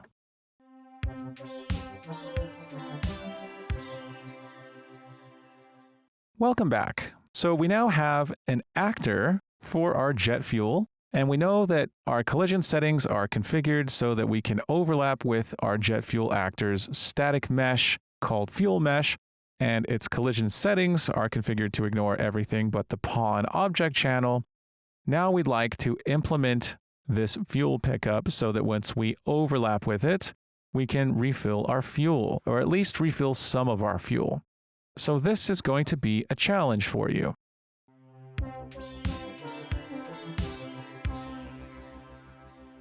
Make your jet fuel pickup functional. Give it a variable for the amount of fuel that it's supposed to refill, and on overlap, refill some of that fuel on the Kix character and destroy the pickup so that it disappears. Now, I want you to keep in mind that our jet fuel blueprint should not be dependent on the BP Kix class. I don't want you to use casting. I want you to be more conscious of your dependencies. So try to think of a better approach than simply casting on overlap. Here's a hint. Think about interfaces. Pause the video and give this a try. Okay, so in jet fuel on begin overlap, we're going to want to refill some of Kix's fuel. So we're going to add a variable on jet fuel for the fuel amount. We're just going to call it fuel and set it to a float data type, compile, and I'm going to give Kix about 25 when picking up this jet fuel pickup. But the question is, how do we add to Kix's jet fuel without taking the other actor and casting to BP Kix and changing the jet fuel on Kix from here? Well, we can implement a refill interface function on our BPI Jetpack interface. That's what I'd like to do. So I'm going to go ahead and close project settings. I'm going to close the static mesh editor for SM Fuel, and I'm going to go into my blueprint folder, into interfaces, and open BPI Jetpack, and I'm going to add a function to refill fuel. We'll call this refill fuel, and it can have an input that we can pass through for the amount of fuel. I'm going to make it a float and call this fuel amount. And all I need to do is implement this function on BP Kix, and then we can call it from outside of BP Kix. So we're going to go to the My Blueprint panel into the interfaces, and here's refill fuel. If I click on that, or double click rather, I can implement refill fuel, and all I want to do is set jet fuel equal to its current value plus fuel amount. In other words, I'm going to take this fuel amount, use an add node, and add to my current jet fuel, and then simply set my jet fuel amount to this, except there's a problem.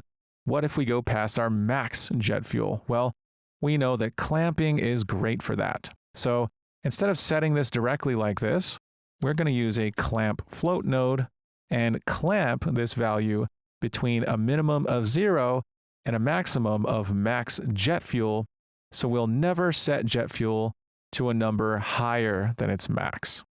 And we can, of course, collapse these to a neat little function, and we can call this refill fuel. And we can't call this refill fuel because that's the name of an interface function already implemented by Kix. So we're going to actually call this handle refill fuel. We'll just put a handle on there, and I'll change the input from A to fuel amount. So now we have a function to refill the fuel, and we're going to call this from BP jet fuel, our jet fuel pickup. So in the event graph, we don't need the tick function, we don't need begin play. All we want to do for now is take the other actor and call refill fuel. And we want to pass in the amount of fuel stored on this blueprint called fuel. And we can always change fuel. In fact, we can take fuel and make it instance editable so that we can change it per instance in the world if that's what we want. But what I want is just to verify that our actor begin overlap event is actually refilling our fuel, so we can play test that by picking up some fuel. I'm going to press play. I'm going to select BP kicks. I see the jet fuel is 50. I'm going to spin up some of that fuel. Now my fuel is 14.55. And if I pick this up, now it's 39.55. We've just added some fuel. Now, of course, we need to delete or destroy this actor as soon as we've picked it up. So the last thing to do after we refill the fuel is we can simply call destroy actor. And this fuel actor is going to destroy itself. So let's see how that looks. We'll go ahead and first of all, let's select BP kicks to see its jet fuel. I have 36 because I already hit the shift key. Now it's down to 28.49.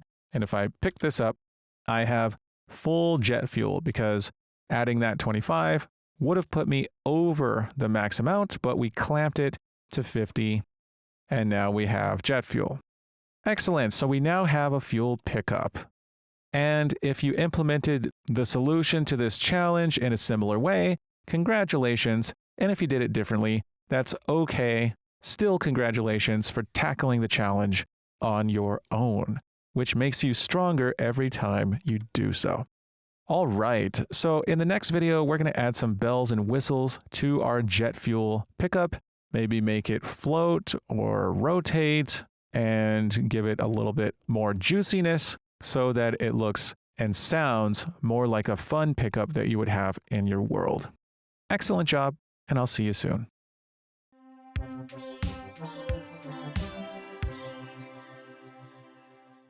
Welcome back. We now have a functional jet fuel pickup, but in this video, we're concerned with juicing it up. We want to add some effects to make this pickup feel more fun, more juicy, and this is actually a really important aspect of game development because this adds some polish to your games and makes them feel more fun to play. So the effects that I'm interested in are both visual and audio. Now, I'm just going to quickly show you in our assets folder that in sounds, there's a jet fuel folder, and in effects, there's a jet fuel folder. So we have some effects and some sounds that we can use for jet fuel. And we also have other techniques to juice things up as well. We know how to create timelines. We know how to make things scale according to a curve on our timeline. And we know how to spawn effects and sounds. So your challenge for this video is going to be to juice up our jet fuel pickup.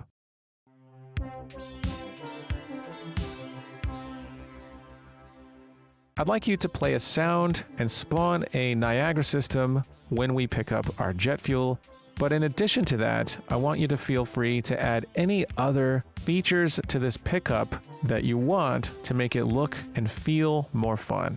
So pause the video and juice up your jet fuel now. Okay, so the first thing I want to do is go into my actor begin overlap implementation and do a couple things. One, I'd like to play a sound and spawn some effects. So I'm going to just break off my destroy actor node and move it to the side. And we're going to go ahead and use a spawn sound at location. And we'll use our actor location. So we'll use get actor location for that. And I do want auto destroy set to true. So we'll leave that as is. And I'm going to use a sound from my assets. I'm going to go to sounds and go to jet fuel. And here's a cool sounding jet fuel sound. I'm going to go ahead and select that and just click the left arrow so that it's hard coded in like that. And I'd also like to spawn a system, a Niagara system. So I'm going to spawn a system at location. I'm going to use the same get actor location, and I'm going to look in my assets folder into effects and jet fuel. And here's a nice Niagara system that looks like fuel splashing out. It's yellow. It looks like what would probably be jet fuel in this game. And we're going to use that NS fuel pickup.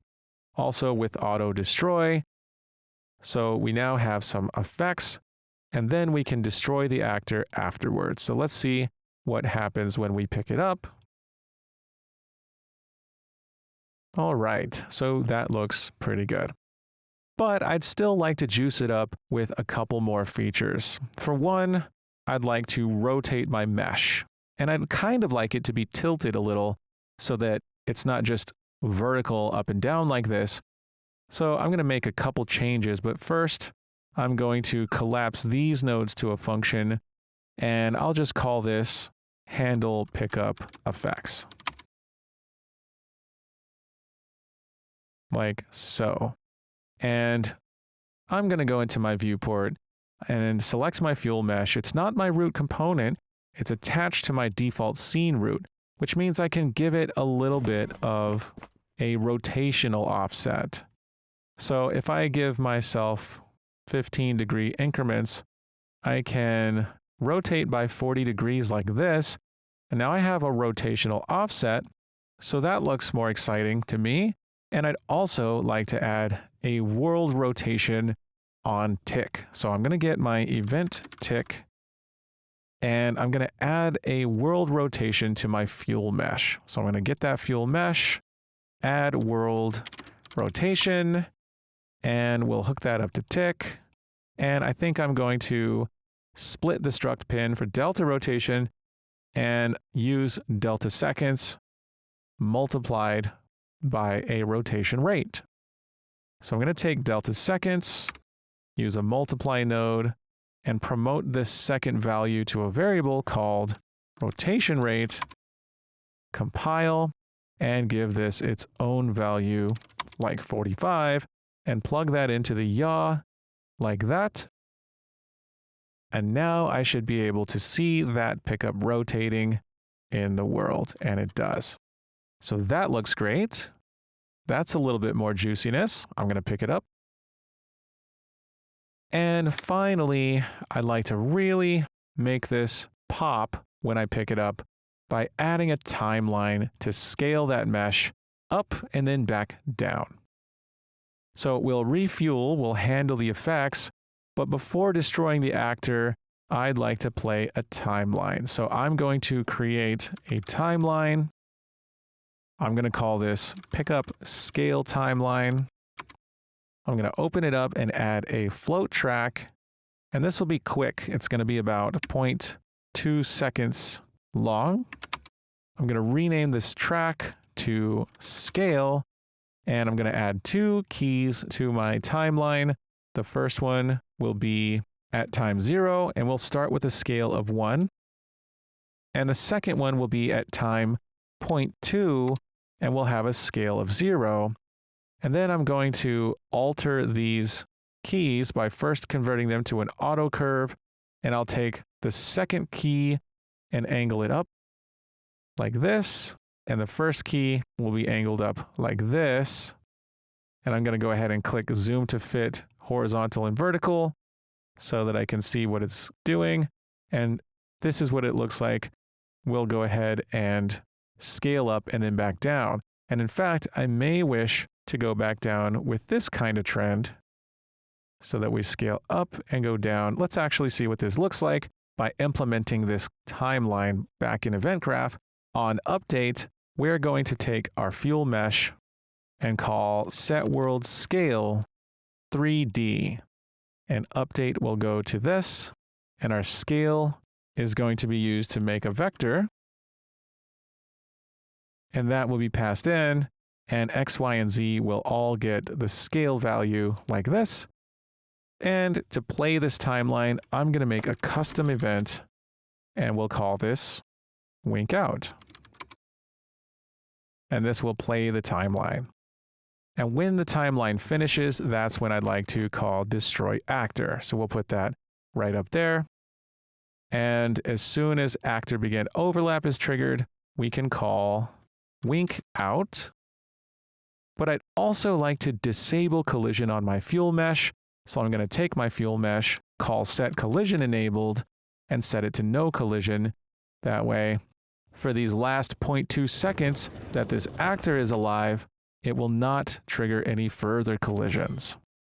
And really quickly, I can collapse these to a function by holding Control, bringing this out, and adding a reroute node, hooking it back up to scale, and collapsing this to a function. I'm going to call this scale fuel mesh.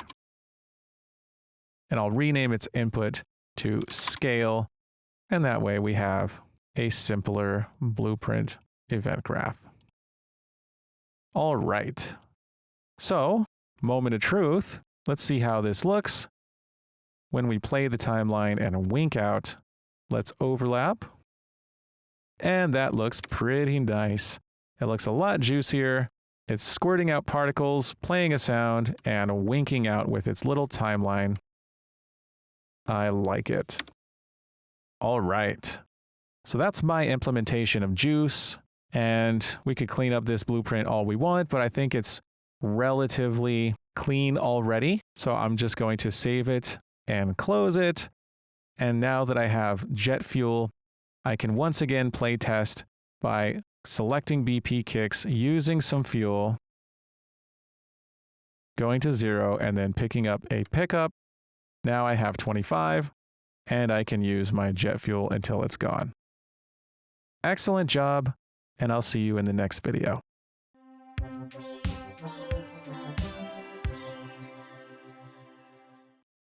Welcome back. Now we have jet fuel, and we know that we're using jet fuel to use our jet thrusters, and that we can refuel by picking up one of our jet fuel pickups.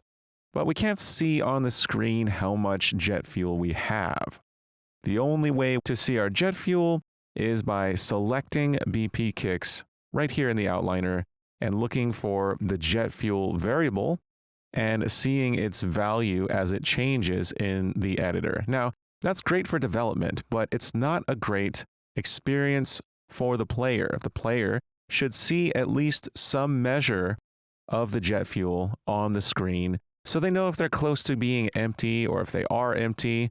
Otherwise, they don't know why their jetpacks aren't working anymore. So to show things on the screen, we need to make use of widgets. Widgets are images that we show on the screen in games. These are typically health bars, labels, text, images, and anything else you can think of. And in Unreal Engine, we can make widgets. Specifically, we can make widget blueprints, and we can add them to the screen, to our viewport. Now, historically, Unreal Engine has a class called HUD. HUD is an actor class, and it's one of those default classes that are spawned automatically by the game mode. If we go into Blueprints, into our game folder, we have our custom BP Jetpack game mode. If we open that up, we can see all the classes that are spawned by default. These include our player state class, our default pawn class, and notice there's also a HUD class as well. And we can create a custom HUD class and set that class here. And then our HUD can handle things like user interface elements such as widgets. Now, this is a perfectly fine way to do it, but HUD is more of a legacy class, and it just hangs around because Unreal Engine knows that to remove this class from the engine would require a lot of Unreal Engine classes to just restructure their entire game projects to not use the HUD class. And it's really a convenient class to use if you just want an actor that handles all of your HUD stuff, but it's more of a legacy class, and we can handle our HUD in some other class, such as the player controller. So using the HUD class is a valid option, but we're going to use another class to handle our HUD. I'm going to choose to use the player controller class, as the player controller is specific to the player who's controlling their character. So we're going to handle our HUD with the player controller. So I'm going to close the game mode.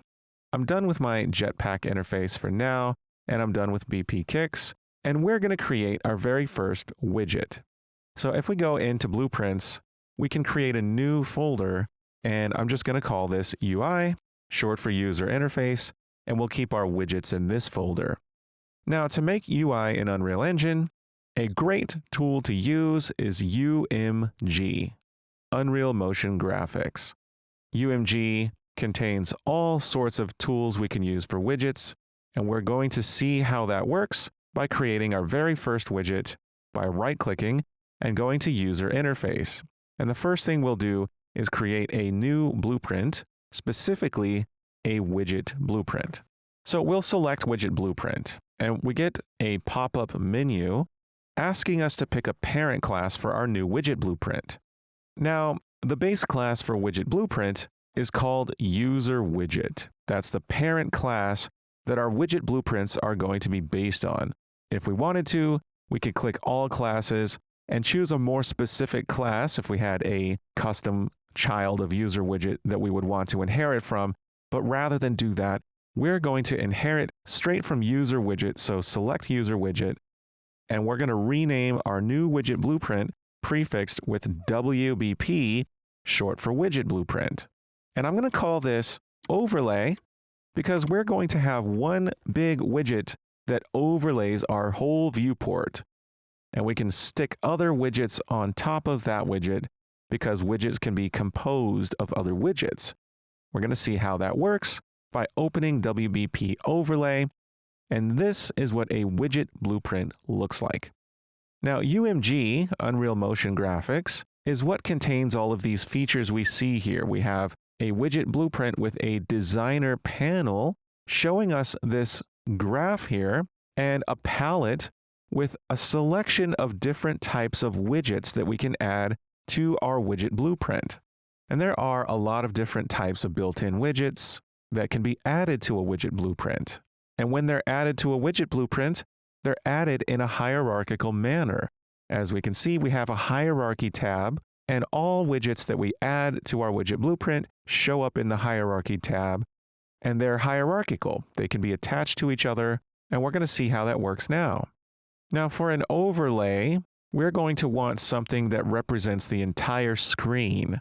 And the type of widget that we can use for that is called a canvas panel.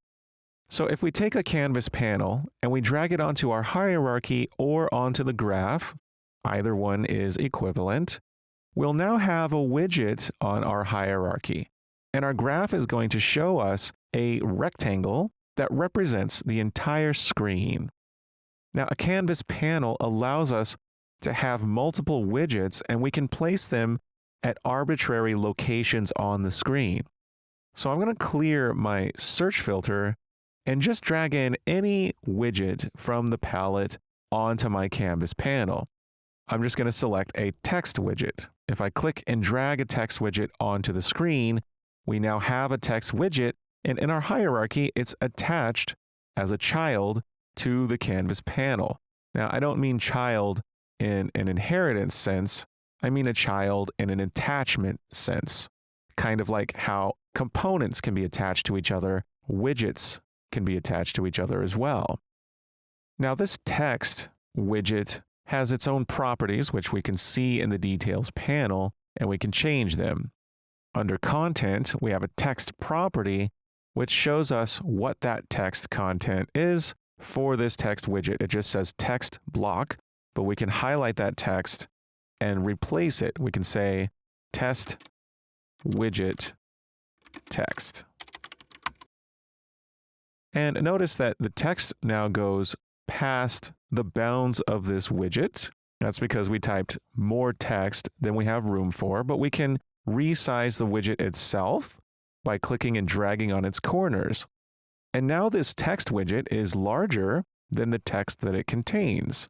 And we can decide how the text inside of it behaves within the bounds. We can scroll down to justification. Right now it's set to align text left, but if we click align text center, it'll be centered, or we can align it to the right. We can also change properties of the text, such as its font. If we expand the font, we'll see that Roboto is the only font. We don't have any other options. We'll learn later in the course how we can import custom fonts and use those in our projects. The Roboto font also has typefaces. We can change from bold to italic to light and so on. And we can change the text size. Now, we can even change the size so that the text is larger than the widget itself. In that case, we could simply resize our text widget. Now, because this text widget is on a canvas panel, we can anchor this text widget. This medallion at the top left shows how our text widget is anchored. It's anchored to the top left, which means as our viewport size changes, perhaps on different devices, or just in a Pi session, we have our viewport resized differently, that text widget is going to be positioned relative to its anchor point. So if the viewport size gets smaller, it's always going to be the same distance in the horizontal and vertical directions from that anchor point. And we can anchor text either to corners or to the center or to edges of the screen. We do that by selecting the text, scrolling up, and changing its anchors property. If I want to anchor my text to the center of the screen, I would choose this option. Now we can see that anchor, and the text will always have its position relative to the center of the screen. And its position X and Y are now relative to the center. If I want this text perfectly centered, I can set its alignment. The alignment is a value from 0 to 1, and if we set it to 0.5 for both X and Y, that means a value of 0 for the position X and 0 for the position Y will perfectly center the widget in the middle, at least based on its anchor point. So now that we have a widget with a canvas panel and just some text, it's now time to see how we can add this to our screen. We need to create an instance of the overlay widget and add it to the viewport. I'll go ahead and compile and save this widget, and we'll go back and create this widget in our player controller class. So we're going to go to Blueprints, Player, and open BPKIX Player Controller. And I'd like to create this widget on Begin Play. Now we have Begin Play up here, so here's where we'll do it. Now we create widgets dynamically with a special type of node called Create Widget. So we'll get a Create Widget node, and this is a lot like Spawn Actor from class, except it's specifically for widgets. So Spawn Actor from class allows us to specify the class to spawn, right? Well, Create Widget allows us to specify the widget class to spawn. And if I open the dropdown, WBP Overlay is an option. We're going to choose that. And when we create a widget, we can give that widget an owner. Notice the owning player input. This is a player controller object reference. So a widget can be owned by an actor, and we typically have player controllers own widgets. And we can get a reference to self and hook that in so that this widget is now owned by the player controller. It can always access its owner if that owner has been set, and it will be set as long as we pass in a player controller. Now, creating a widget is not enough. We're not going to see the widget just because we've created it. We also have to add the widget to the viewport. So we do that using the return value from this node. We grab that return value, which, by the way, is a WBP overlay object reference, specifically our class that we're constructing here. We can get that value and call add to viewport. And that's how we add this widget to our viewport. And since we're doing this on Begin Play, we should now see that widget on the screen. So I'm going to compile and save and press play. And now we can see that test widget text on the screen. It's right there in the center of the screen. So we've now successfully created a widget and added it to the viewport. And our player controller has access to this widget because we have the return value. And if we would like to access this widget to change properties on it later on after begin play, we can promote this to a variable and store it here on the player controller. So I'd like to do that. I'd like to take that return value, promote it to a variable, and we'll just call this overlay widget. And now we have access to it if we'd like to change things later on. So to clean up my nodes here, I'm just going to break the wire for target on add to viewport and just use the value on the set node for overlay widget, which is the overlay widget value. And I'll go ahead and connect these wires here. And now we have an overlay widget that we can refer to later. And we can collapse these to a function. I'll go ahead and do that. And we'll call this construct overlay widget. Actually, let's just call it create overlay widget. That sounds a little bit more like what we're doing, right? And we'll go ahead and leave that on begin play. So we have a create overlay widget function, and we now have our overlay widget, which can get its own category. We'll give it the category of UI for user interface. And there's our overlay widget. We can access it later. And just really quick before we wrap up, I want to show you an example of changing a property on our widget at runtime. I'd like to change the text on our text widget here. Now, if we want to change the text on our text widget, we have to make sure that this text widget is an actual variable, and we can always make a widget a variable by selecting it, and in the details panel here in our designer tab, we can check is variable. And now this variable can be accessed, but we need to make sure that it has a meaningful name. Text block 0 is not very meaningful, so I'm going to call it text block test. And we can access this variable and change it from within an event graph, such as in the player controller. So just for a test, we're going to add a delay node. We're going to delay for 3 seconds before we access our overlay widget. We'll get it here. And on the overlay widget, I want to access my text block test variable. So I'm going to drag off and type text block text and search for text block. And here's the getter for it. If I get that and hover over it, I see that its type is text object reference. And a text widget has the ability to set its text. If we call set text, there's a set text function with text in parentheses that takes in an input of type text. Now the text data type is a lot like the string, except text is meant for user-facing text, such as the text we see in widgets. So we're going to connect this set text node, and we're going to hard code in some replacement text for that text widget. Initially, it's going to say test widget text, but now it's going to say something else 3 seconds after begin play. Let's just say changed text.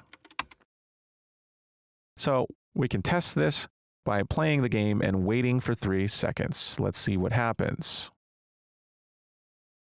And there we go. We changed the text at runtime by accessing that text widget on our overlay widget blueprint object. So that just proves that we can change our widget at runtime. So now we've successfully created our overlay widget.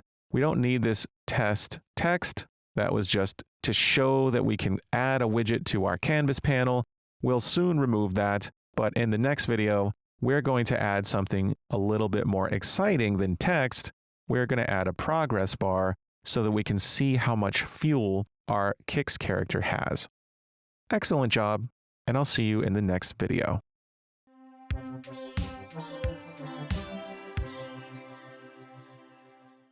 Welcome back. Now, we've seen that we can add our widget to the viewport, which we're doing in the player controller in Create Overlay Widget.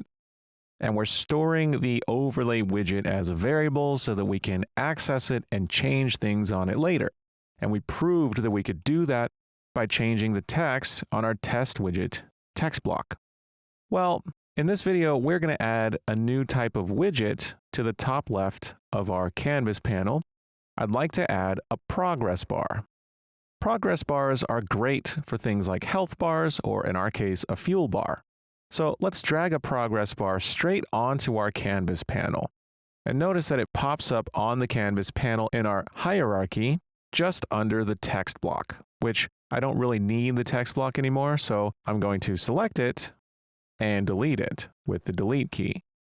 But we have a progress bar, and our progress bar can be resized just like our text block widget. I'd like it to be long and somewhat thin. We're going to put it right about there. And a progress bar has a percent variable. By default, it's set to 0, but if we click and drag it to the right and look at our progress bar up here, we'll see that we're filling up that progress bar from left to right. And when it's all the way full, it's blue. Now, a progress bar's color can be changed. It can even use a material instead of a flat color. These can be customized quite a bit. And we really have a lot of options in the details panel for progress bars. And we're only going to touch on a few for now. But this percentage here, this can be set at runtime, and that's typically what we do with progress bars. We usually set them based on the value of something that's going on in our game, and in our case, our Kix character has a fuel that we want to use to drive our progress bar. Now, fuel, at least in this game, is kind of a yellowish color, so I don't want my fill color to be blue. And if I scroll down in the details panel, we have a fill color and opacity, and I can click on that rectangle to get the color picker, and I'm going to change this to a more yellowish orange color. I'm going to go ahead and set that color like this, but we also have that gray background color, which is, in my opinion, quite ugly. So I'd like to change that background color as well, and we can also do that here in the details panel. If we scroll up, we have a style dropdown. We can open that, and here's where we can change things like the background image and the fill image. And if we expand background image, by default there is no image, but it does have a tint, which is set to white by default, but we can change that tint to a darker value if we like. And I typically like to do that. I like to make it almost black, and I like to make its alpha less than 1. Something like 0.5 or 0.6. So it's semi-transparent, and now we can kind of see what that looks like as we can sort of see the grid behind the transparent dark color. Now we can compile and go back into the level and playtest, and we can see that progress bar on the screen there. So that's what it will look like. But we have other properties we can change. One property that I'd like to change is the padding. I'd like my fill color to be padded a little bit. In other words, I want that rectangle to be slightly smaller than the background. So I can come down to the progress section and give it some border padding. I'm going to give it about 2 and 2 for X and Y. And now we can see that there's a little bit of padding around that fill color. And we can also change the way that our progress bar fills up with the bar fill type. By default, it's from left to right. So we start at 0 and we go all the way up to 100% from left to right. But you can change the bar fill type to any of these options. Right to left, for example, if you want to fill from the right to the left, or you can fill from the center horizontally or vertically, or fill from the center in both dimensions. Perhaps that would be for a dot that fills from the middle, but fill from the center horizontal would be something like this. If you want to fill from the middle, I'm going to leave it at left to right, as that's how I'd like this progress bar to behave. So we have a basic bar, and I'm going to leave it at 1 for the percent. Now it's actually a fraction between 0 and 1, so 1 really means 100%, but they just call it percent, and you'll see that a lot in game development, at least in Unreal Engine. So starting the game, we can see that this is what our fuel bar looks like when it's completely full. But if I use my fuel, I want to see that fuel bar get drained down. which means we need to know how much fuel we have when we're using our jetpack, right? So Kix Player Controller is where we're handling the input for that. And I have a number of tabs open. I want to go to my event graph, which I see here, but I'm going to go ahead and close some of these other tabs and go into my event graph and find my input where I'm handling the jetpack, which is right here, IA jetpack. And every frame while the jetpack is active, we have triggered being executed, and we're checking to see if we have fuel before we apply thrust input, and we call drain jet fuel. So drain jet fuel, if we open it, is simply getting our controlled character and calling drain jet fuel on it, where our character handles actually updating the fuel variable. Now, this is being called every frame while the jetpack is active, and this would be a perfect place to update our overlay by getting the overlay widget, accessing its fuel bar, and updating its fuel percent. So I'd like to do that. So we need to do a couple of things. We need to access the amount of fuel, particularly what percentage of our maximum fuel do we have, so that we can then access our overlay widget and update its percent. Now, let's think about this. What's an easy way that we can get the remaining fuel from our controlled character? We could make an interface function on our BPI jetpack interface to retrieve the amount of fuel, but we're already calling an interface function related to jet fuel called drain jet fuel. And it's a function, and functions can return values. So after we update the jet fuel, why don't we just return the current value of the jet fuel here? Or at least the percentage that we need for our progress bar. We can do that. First, let's take a look at how we're implementing drain jet fuel in BP Kix. I'm going to go to the Kix folder, open BP Kix, and under interfaces, I'm going to find drain jet fuel. Here it is. We're calling consume jet fuel for frame. We're going to open that. And here we're updating our jet fuel values. Now, if we want to change drain jet fuel so that it returns a value, since we're calling it here in the player controller and we want it to return how much fuel we have, then we need to change it in the interface by adding an output to it.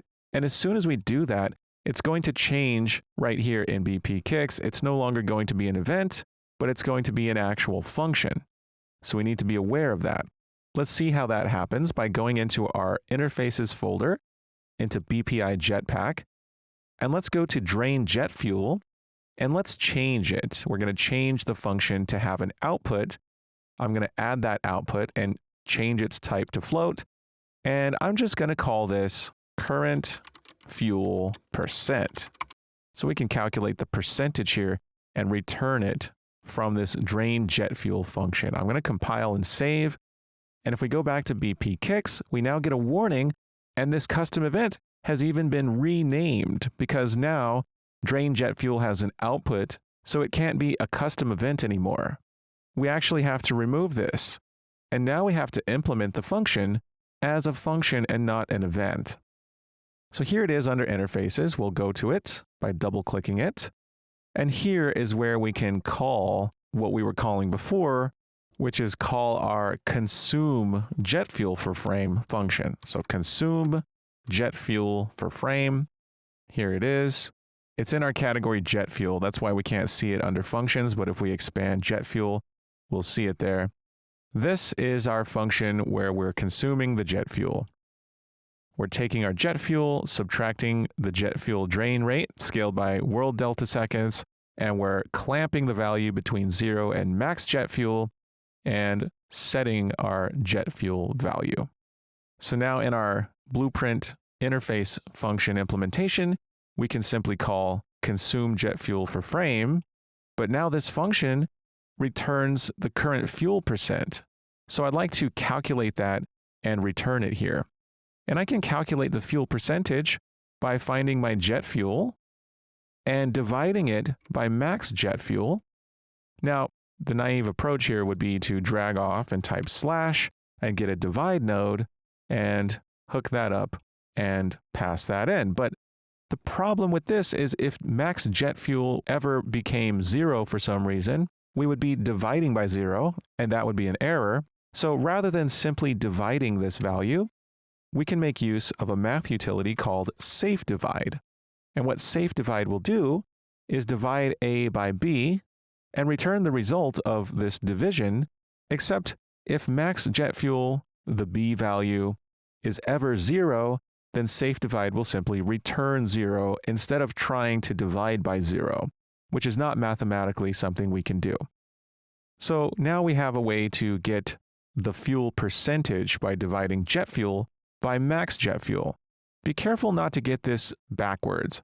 If you divide max jet fuel by jet fuel, this will be wrong. And if you're never getting the correct percentage, that would be something to check. So we have a way to get the percentage. This is a great candidate for a Blueprint Pure function, so I'm going to collapse it to a function called getFuel%. I'm going to select it and convert it to pure. So we now have an easy way to get the fuel percent when we need it. And I'll stick it in the category jet fuel. So now our Blueprint implementation of drain jet fuel on bpkix returns the fuel percent.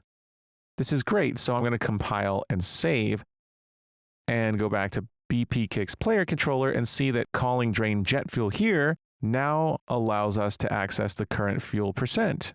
So as we're draining the jet fuel, we can now use that fuel percent to update the progress bar in our WBP overlay. Now we saw that with a text widget, we had to make that text widget a variable. Well, the same goes for a progress bar. We have to select it, and in the details panel, we have to check is variable to be able to access and change it from within an event graph. And we should also change its name as well. Now, we've seen how to rename widgets by clicking on them in the hierarchy. We have to actually click a second time. We can change their name here, or in the details panel, we can change their names here. And I'm going to call this progress bar underscore fuel. I typically like to leave the type of widget first with an underscore followed by a description for what it's supposed to be for. So now that we have a progress bar fuel, we can access it from the event graph in our player controller. And that's what I'd like to do now. I'd like to use my overlay widget. I'm going to bring that in. I'm going to find progress bar fuel. We'll get that. And we can set the percentage for this progress bar by dragging off of it and calling set percent using the function and not the setter for the variable on this progress bar called percent. That's just built in. We want to use the function, which takes in a float for the percent, and we can hook this up and take our current fuel percent that we get from drain jet fuel and hook that in. And now every frame that we're calling this drain jet fuel function, we're also accessing the widget and setting its fuel percent as well. If we compile, we get an error. And if we drag up our compiler results, we're going to see the property associated with progress bar fuel could not be found in overlay. Now, that's a problem, right? And the reason is because if we go to WBP overlay, we did make this a variable, but in order for our Kix player controller to see that change, we have to compile here in WBP overlay first, and then back in Kix player controller, if we compile again, we don't have an error. So compiling is the way for that change to be visible in other blueprints. So let's see how this works by draining some of our fuel. We're going to start playing, and I'm going to use my jetpack. And there it goes. It drains down to 0 as we're updating it, which is great. Now, there's a problem though. What about refilling our fuel? Well, if we go over and pick up our pickup here, we know that our fuel went up. In fact, we can use our jetpack. And as soon as we do, we're now updating that fuel bar again. But when we picked it up, we did not update the fuel bar. So we have to update the fuel bar when we refill our fuel as well. So how do we do that? Well, if we go back to BP Kicks, we can see how we're refilling our fuel by going to our interface functions and check out refill fuel. If we double click that, we'll see that all we're doing is calling handle refill fuel. And if we look at that, all this does is updates our fuel. We take the fuel amount and add it to our jet fuel, we clamp it, and then we set jet fuel. And this function is an interface function called by the pickup in our world here, this BP jet fuel. If we edit that blueprint, we can see that in actor begin overlap, we're taking the other actor and calling the interface function refill fuel. So our player controller has no idea that we're refilling our fuel. We can't just come into Kicks player controller and find somewhere where we can update the percentage because the player controller does not know that our fuel has been refilled. So that's something that we're going to need to think about how to handle, and we'll do that in the next video. In this video, before wrapping up, I would just like to clean this up a little bit. You see, here in the player controller, we have our overlay widget, which means we can access widgets on it, such as the progress bar, and change their percentage directly here. But it would be really nice if I didn't have to find the specific widget on my overlay widget variable. It'd be nice if I could just call a function on overlay widget for setting the fuel percent and let the widget handle finding its specific progress bar widget and updating its percentage and all that. So we're going to go back to WBP overlay and we're going to take a look at another section of this blueprint, and that's up here where we see the graph tab. You see, we've been working in the designer tab where we put our widgets onto the designer graph, but if we click on the graph tab, we now have an event graph, much like the event graph for an actor. So widgets can have their own blueprint logic as well, and they can even have functions. So I'd like to have a function that can update our fuel percent to make it easy to do so, such as from the player controller. So back in WBP overlay in the graph tab, we're going to make a new function under the My Blueprint panel. So add, we're going to call this function update fuel percent, and this function can take a float input for the fuel percent. So we can select the purple update fuel percent node, and in the details panel, we can scroll down and here we can add inputs. I'm going to add an input and I'm going to call it fuel percent, and I'm going to change its type to float. And here is where we can update our progress bar. As you can see in the My Blueprint panel, there's a variable section and there's our progress bar fuel variable. And this would not be here if we hadn't gone into the designer, selected that widget, and checked is variable. So this is what makes it a variable, and we can update it from within our widget blueprint as well. So we're going to take our progress bar fuel, and we're going to call set percent right here, passing in the value of fuel percent. So now WBP overlay has a function called update fuel percent, and this can be used to easily update the fuel percent without needing to reach into the WBP overlay class and find the progress bar fuel. We don't need to do any of that. All we have to do is call this function. And that's what we'll do in Kicks player controller. We'll just take our overlay widget and call our new custom function update fuel percent. And then we don't have to access the progress bar fuel. We don't even have to know about it. And we don't have to call set percent on it. All we have to do is call update fuel percent on our overlay widget, which is a lot cleaner. So cleaning up my nodes, there we go. So now our player controller will update the fuel percent every time it drains the jet fuel, which is great. This actually works really nicely while we're draining the jet fuel. The only problem is we're not updating it when we pick up a jet fuel pickup. So that's going to be next. Excellent job, and I'll see you soon.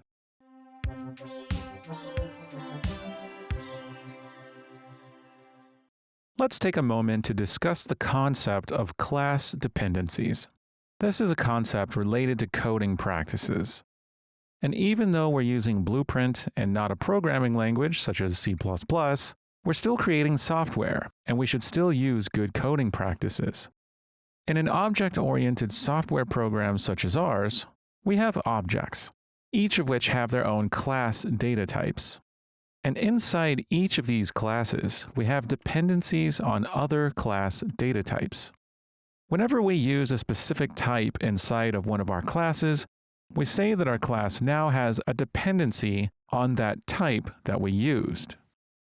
In our BPKix player controller class, we stored some of the essential variables on begin play using our function store essential variables. For instance, we accessed the controlled pawn class and cast to character and stored this value in a member variable called controlled character. This creates a dependency on the character class here in our BPKix player controller class. The character class is a base class in the Unreal Engine class hierarchy, and our BPKix character class is based on that. This is perfectly fine. One class can depend on another class like this. It happens all the time in software. But what we need to be careful of is that we don't want circular dependencies. The character class is an engine class, and we can't change it, at least not without downloading the engine source code and changing it, which is not something that we're going to do. So we can't just go into the character class and add a dependency to BPKix player controller, at least not without a lot of effort. So since the character class doesn't depend on BPKix player controller, we say that this dependency is one way and that these classes are loosely coupled. And from a coding practice standpoint, this is a good thing. But now let's say that rather than casting to character from within our BPKix player controller class, we cast to BPKix instead. Well, now our BPKix player controller class has a dependency on BPKix instead of the character class. Now, BPKix is our own custom blueprint class, and we can easily make any changes we want to it. In fact, there's nothing stopping us from accessing the player controller in BPKix and casting it to BPKix player controller and storing that as a variable so we can easily access functions and variables on the BPKix player controller class during the game. That sure would make things very convenient. This would now mean that Kix has a dependency on the BPKix player controller class. We now say that these two classes have a circular dependency and that they're tightly coupled. Now, this makes our software design a lot less flexible. We can't have a project with BPKix player controller in it that doesn't also have a BPKix, and vice versa. We can't have a project that has a BPKix in it without also having a BPKix player controller. These classes depend on each other, and they must exist together. In general, good coding practice is to keep classes loosely coupled with one-way dependencies. This makes the code more flexible. For example, if we had left our BPKix player controller as it was, and only cast to the character class and not BPKix, the BPKix player controller class would not have a dependency on BPKix, and the classes would no longer be tightly coupled. Now, inheritance requires dependency too, as BPKix is a character, as it's derived from the character class, so because of that, it too depends on the character class. It's important to realize that.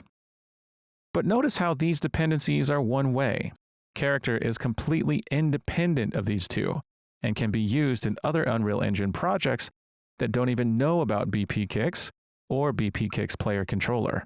It's really just BPKix that depends on BPKix player controller, and that's fine. We could create a completely new type of character called BPTalk, for example, and BPTalk could have a dependency on BPKix player controller, and this would work just fine, because BPKix player controller does not depend specifically on BPKix. Now, we still manage to affect BPKix from BPKix player controller because BPKix implements the BPI Jetpack interface. So BPKix player controller can call functions on BPI Jetpack and have a dependency on that interface without needing to depend on BPKix directly. If BPTalk needs a jetpack, it too can implement the BPI Jetpack interface. And BPKIX player controller can still just call interface functions on that interface that BPTalk can implement its own logic for. So BPKIX player controller is generic in a sense that it doesn't know or care about what specific character classes it happens to be possessing. It just knows that they're derived from the character class. This maintains a loosely coupled system, and this is considered good coding practice. So if we just take a look at our project, so far we have a BPKIX player controller class and a BPKIX class, which implements a blueprint interface, BPI Jetpack. If the BPKIX player controller needs to affect the Jetpack-related variables on Kix, it can do so by calling interface functions on the BPI Jetpack interface, and not need a dependency on BPKIX. But now we have this BP JetFuel class, a pickup that has no idea what a BPKIX or a BPKIX player controller are, and nor should it. BP JetFuel has no business depending on these specific classes. It can simply depend on the interface instead. When the JetFuel pickup registers an overlap with the character, it can simply call a function on it for refilling jet fuel. We've already implemented this. Kix implements refill jet fuel, updating its own jet fuel variable. But now BPKIX player controller needs to know about this jet fuel update because it owns the overlay widget, which has the fuel progress bar.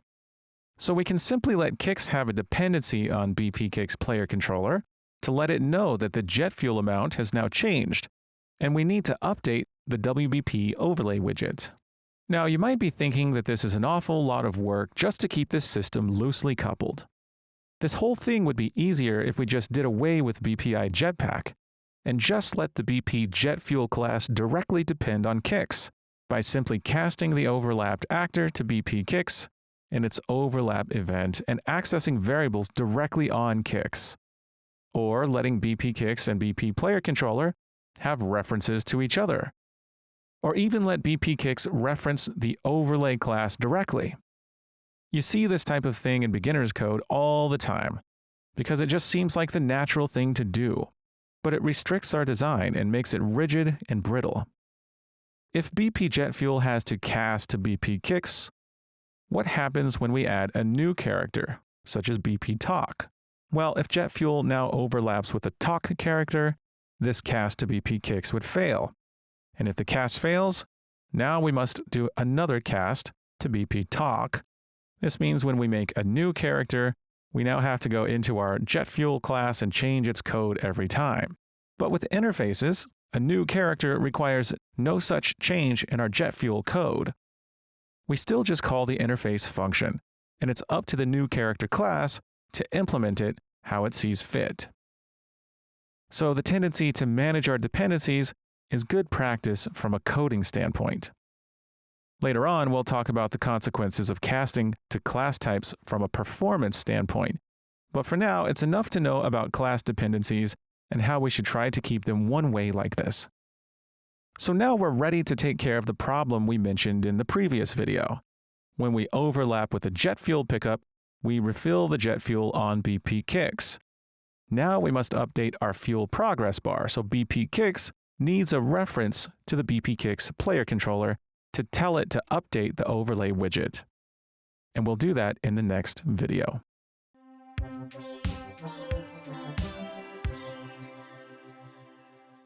Welcome back. So we need to let our player controller know once we've refilled our jet fuel. You see, when we drain the jet fuel, our fuel bar updates appropriately, but when we overlap with the jet fuel pickup and refill that fuel, we don't see that change reflected. So we're going to fix that in this video. Now, what happens when we pick up a jet fuel pickup? We can go to BP Jet Fuel and remind ourselves we have actor begin overlap, where we take the overlapped actor other actor and call the interface function refill fuel. Now, BPKIX implements refill fuel. We can go to its refill fuel function and see how it handles it. It simply calls handle refill fuel, and if we go in there, we can see that we're adding the fuel amount to our jet fuel, and after a quick clamp, we update the jet fuel.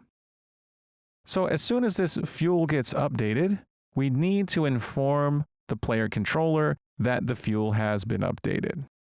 And this means our BPKix must now have a dependency on BPKix player controller.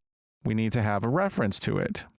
So what we can do is go back to our event graph and use event begin play. And on begin play, we can access our controller. We can do that with get controller. And our get controller node returns a controller object reference. And we need this in the form of a Kix player controller, so we can cast to BP Kix player controller. And this value we can store in a variable by promoting to variable, and we'll call this Kix player controller.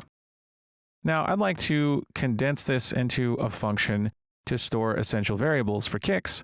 So I'm going to right-click and collapse the function and call this store essential variables. And this is where we store our BPKix player controller variable that we can access here in our handle refill fuel. All we have to do is bring it in. So we have Kix player controller. I'd like to convert to a validated get. And here we can tell the Kix player controller to update the fuel bar. Now, Kix player controller does not have a function to update the fuel bar, but we can easily create one by adding a new function. And we can call this update fuel bar. And it can take in a float for the fuel bar percent. So we'll add a new float input called fuel percent. And all we need to do here is get our overlay widget. We can use a validated get. And on that overlay widget, we can simply call the function that the overlay widget has. If we go back, we can see that it's called update fuel percent. So Kix player controller can simply call update fuel percent on the overlay, and we can pass fuel percent straight through like so. So now whenever our BPKix handle refill fuel is called, we can take our Kix player controller and call update fuel bar. And all we need to pass in is our fuel percent, and we actually have a Blueprint Pure function to calculate it. It's called get fuel percent. We'll go ahead and pass that in. And just as a reminder, we can double click it to look at it. It's this safe divide, jet fuel divided by max jet fuel. That's all we do. So we're getting that and telling the player controller, hey, update the fuel bar, please. It has just changed. So we can check this out by draining some of our fuel. We'll go ahead and use that jetpack. And then we can go and pick up this pickup. And there's our fuel bar, nice and full. Now, it doesn't go all the way up because remember, our jet fuel pickup only refills the amount of fuel designated by our fuel variable, which is 25. And our BPKix jet fuel variable is 50. So one jet fuel pickup should fill up only half of our fuel bar, but we can duplicate this actor in the world and completely drain our jet fuel and see if these two will fill it back up. So we'll go ahead and drain that jet fuel. We'll pick up this one. That's about halfway. In fact, it's exactly halfway. We'll pick up this one, and our fuel bar is full. Excellent. So now that our fuel bar is functional, we can drain it. We can also refill it. We now have a visual way to know how much fuel we have. Excellent job, and I'll see you in the next video.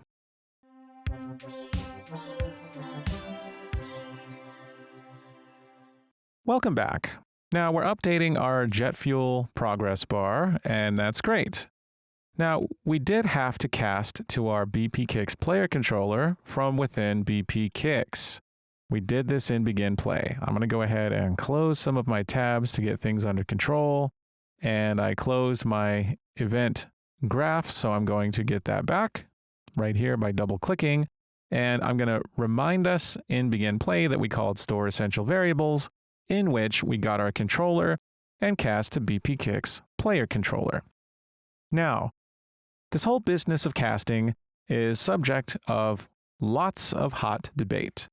In fact, you might hear somewhere out there people saying that you should never cast, that it's always bad.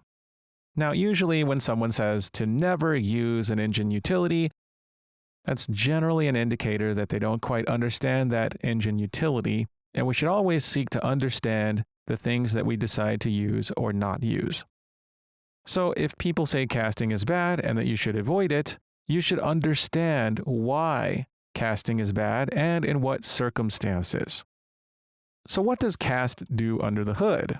Well, what it does is it checks the object we're casting to see what its data type is and compares it to the type we're casting to. For instance, we're passing in the controller, which is an object of type controller, and this cast checks to see the type of the object we passed in. And if it's not a BPKix player controller, then it goes to the controller's parent class, the parent that it's a direct descendant of, and checks that class to see if that is a Kix player controller. And if it's not, then it checks that class's parent and climbs up that inheritance hierarchy until it reaches the very top, or it reaches a class that is this class we're trying to cast to. Now here's the Unreal Engine documentation for a player controller. And notice that we have the inheritance hierarchy here, and it's showing us that a player controller is derived from a controller. In C++, we have a in front of the names, but in Blueprint, those a's in front of the names are stripped away, and we just have player controller and controller. Now notice controller is based on the actor. Actor is the parent of controller. And actor is based on the object class, which in turn has its own parent class called object base utility, which is also based on another class called object base. So we have this class hierarchy here, and our player controller in our game, BPKix player controller, is based on the player controller class. So Kix player controller has the parent player controller, which has the parent controller, which has the parent actor, which has the parent object. So this is why from a speed perspective, casting might be thought of as expensive because it climbs up the hierarchy checking each type until we get a match or we fail the cast. Now this controller is an object of type BPKix player controller. We know that because our game mode specifies that class to spawn for the player controller class, and that object is stored in the form of a controller. So when this cast is performed, it will check this object and see that it is indeed a Kix player controller object, and we can move on from there. Now, this is generally a pretty quick process. It doesn't take very long in terms of computation time. It's even faster in C++, but we're not too concerned about doing a cast in Blueprint, especially if we only do it once, say on begin play or in a one-off function. It's not something we want to do in the tick event. So if you're casting in tick, you might want to think about figuring out a way to get around that. But we're not doing that. We're casting once in begin play, and that's fine. This is not going to affect the runtime performance of our game. But there's another consideration to be made about casting, and that's a memory consideration.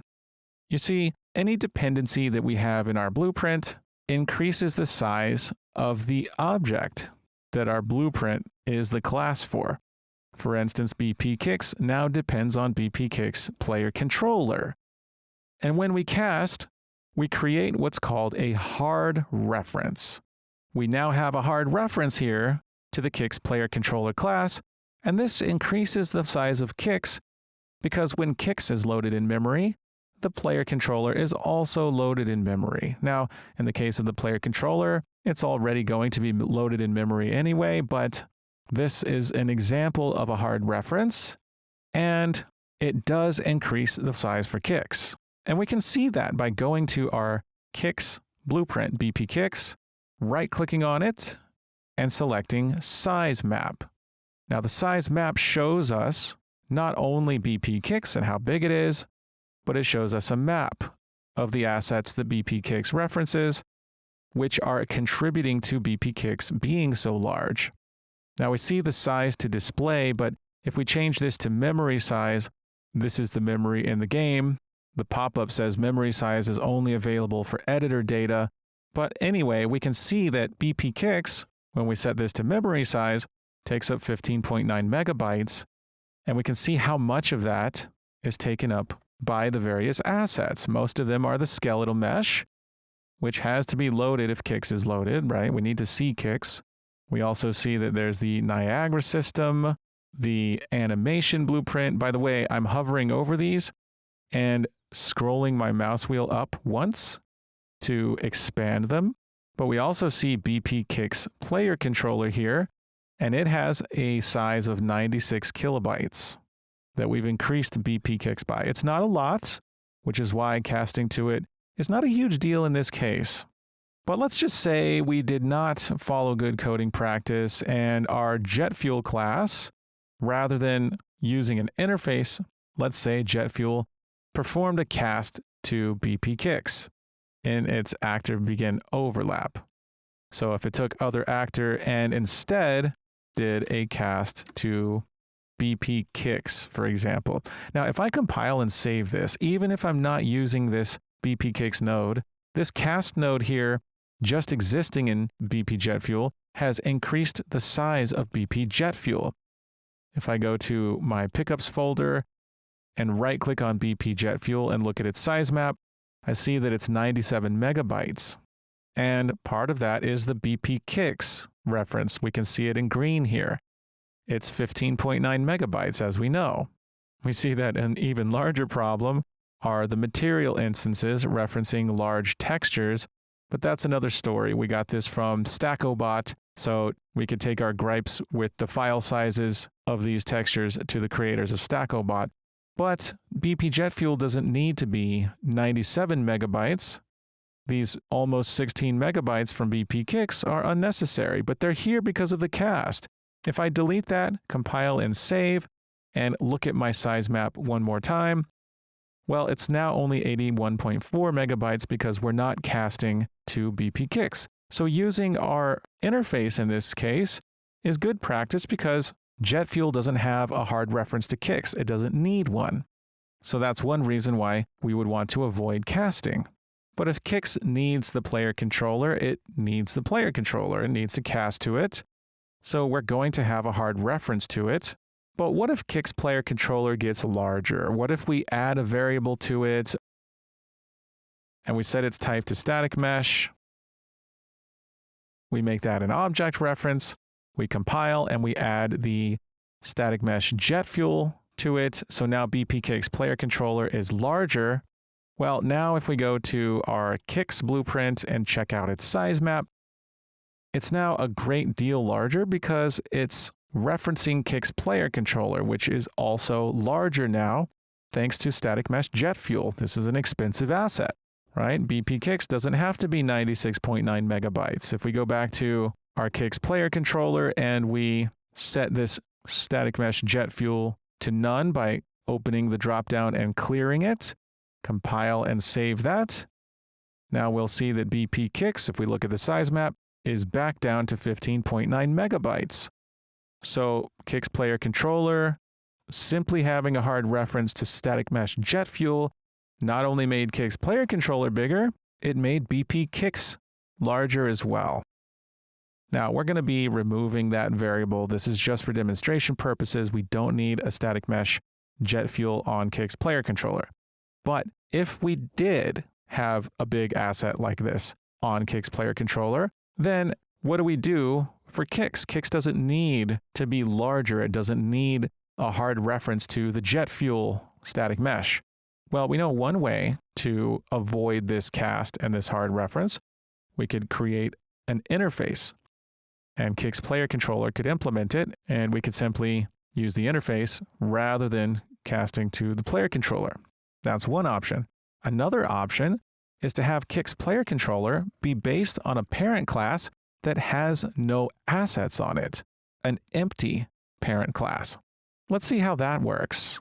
Let's take our Kix player controller and browse to it, and right-click and make a new blueprint class based on player controller. And this is going to be called BP Kix player controller base. And this will be what we base Kix player controller on. This will be a parent class for it. So I'm going to save all and go to Kix Player Controller, open its class settings, and change its parent class from Player Controller to BP Kix Player Controller Base. And now our BP Kix can cast to the Player Controller Base instead of Kix Player Controller. Why? Because Kix Player Controller Base does not have an expensive static mesh asset. It's much smaller. If we look at its size map, it's 3.5 kilobytes, which is tiny.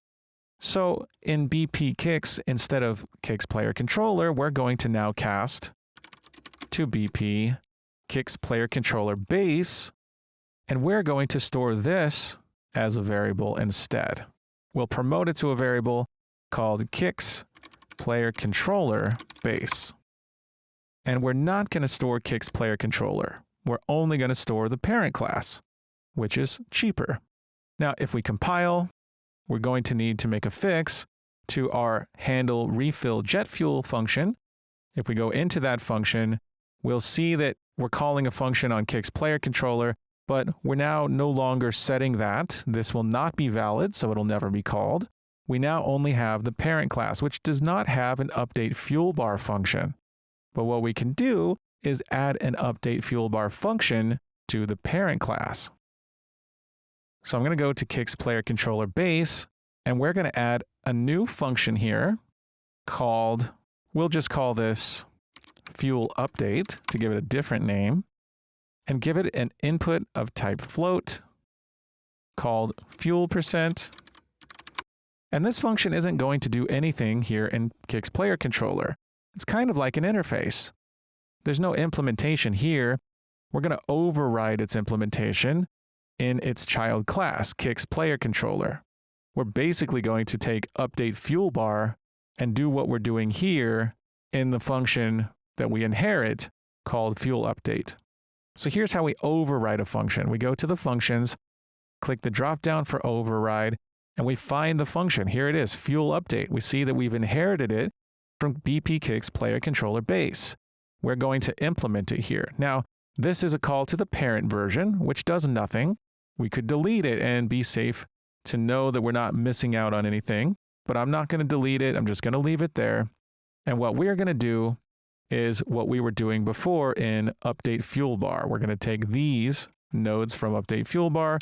We're going to paste them in here and use this fuel% to update the fuel bar. And now we don't need this update fuel bar function. We've now implemented the inherited fuel update. So update fuel bar can be deleted. I'm going to take it over here and delete it. Now it says it's in use, but we're going to delete it anyway, because we now have fuel update, which is inherited from the base class. And in BP Kix, this function doesn't exist anymore. In fact, we don't even need Kix Player Controller anymore. We're going to use Kix Player Controller Base. We're going to convert it to a validated get, and we're going to call the function that only exists on the base class called fuel update, and pass in the fuel% here. And now BP Kix does not even need Kix Player Controller. It has a reference to the base class, which is much smaller than the child class Kix Player Controller. We can see that by checking the size map for Kix now. We see that it's only 15.8 megabytes, and the reference to Kix Player Controller is somewhere down here. It's really small. It's not the biggest contributor to the size of BP Kix. So instead of casting to a big class in store essential variables, we cast to a very small class, the base class for Kix Player Controller. And then we moved any functions we needed to access from Kix Player Controller into Kix Player Controller Base, namely fuel update. And we don't even do anything here. It's just here so that we can call it from BP Kix. And because the Player Controller Base variable stores an object of type Kix Player Controller, we'll get the correct implementation, the version of fuel update on the child class Kix Player Controller. This is a concept called polymorphism. It's more advanced. Don't be concerned if you're scratching your head on this one.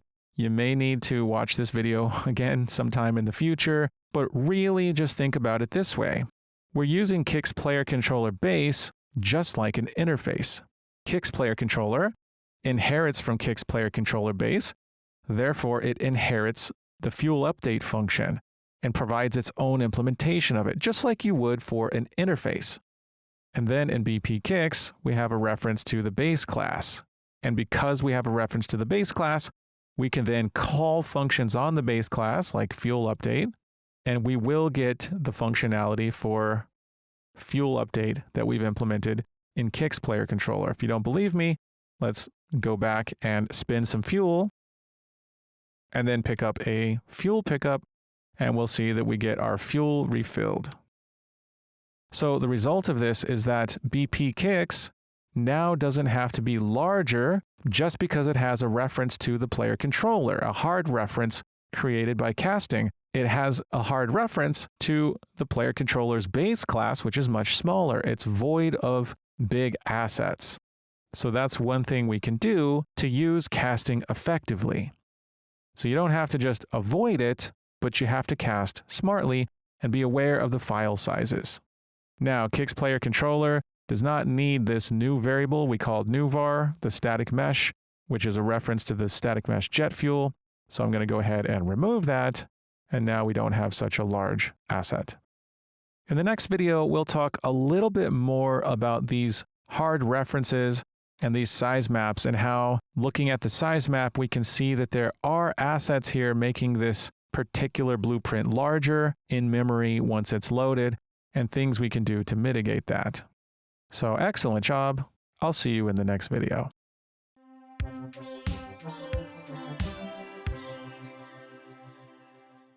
Welcome back.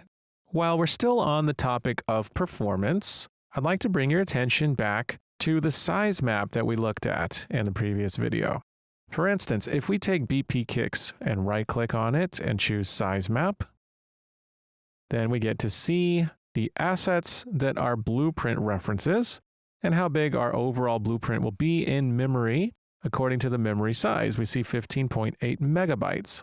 And most of these are due to SKM Kix, the skeletal mesh, and the majority of that is from the material.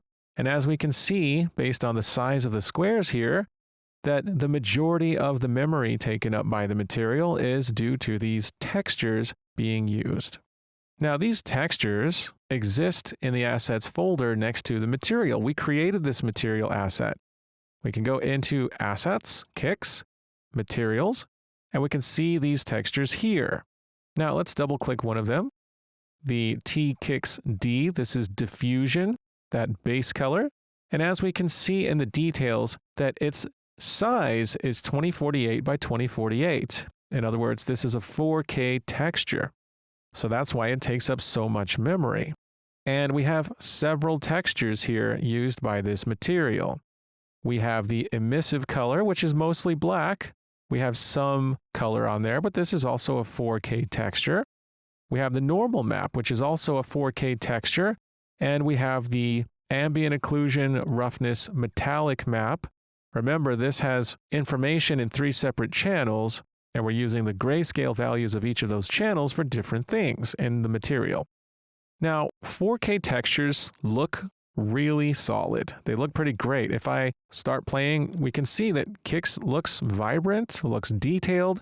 Kix looks badass. And for the player-controlled character, that's okay if you want that much memory to be taken up, because, well, this is the object we look at the most. It's right there in front of the camera, so we're always looking at it, and we always want it to look great. But what if our camera was farther away? What if this was more of a top-down, or we just happen to have a longer spring arm target arm length? If I select my spring arm and change it from 250 to, let's say, 600, well, now Kix is going to be farther away. It's a little bit smaller on the screen, and we can still play the game, but well, this is just a different style of camera. The camera's farther away, right? And in this case, we can't really see those up-close details.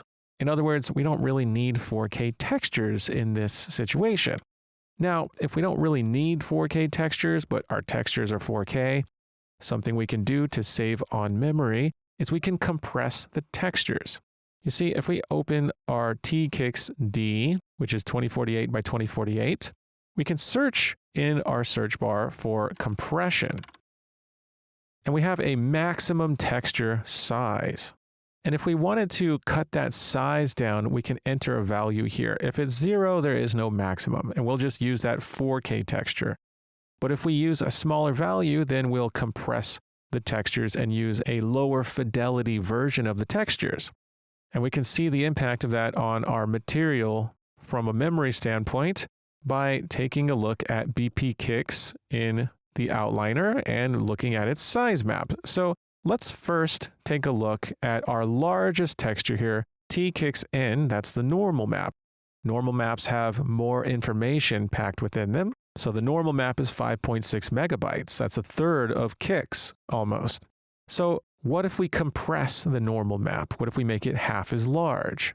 So instead of having 2048 by 2048, what if we cut this in half? So we can search for compression and set the maximum texture size. Instead of 2048, we can go 1024. We always want to use a multiple of 2 here. So we just cut 2048 in half here. And now if we take our size map, we have to actually close it and open it back up. Well, now we can see that the normal map is much smaller. It's 1.4 megabytes. It was almost a third of Kix. Now it's more like a tenth of Kix. Now, how does this affect how Kix looks in the game? Well, we can press play and see. In this case, we can't really tell the difference. In fact, we probably couldn't even tell the difference if we set that spring arm length back to 250. Let's see. Yeah, I don't know about you, but I really can't tell the difference with a compressed normal map. Now, how far can we go with this? How much can we compress these textures? Because right now, our size map has gone down to 11.6 megabytes. It was over 15 before, right? Well, what if we compress these down really small? Instead of 4K, what if we use half K, 512, as our maximum texture size? Well, let's try that with all 4 of them. We'll use 512 for T-Kix-D. Here for the emissive, we'll search for compression and enter 512 here for maximum texture size. We'll use 512 for the normal map. That's going to compress it down even more.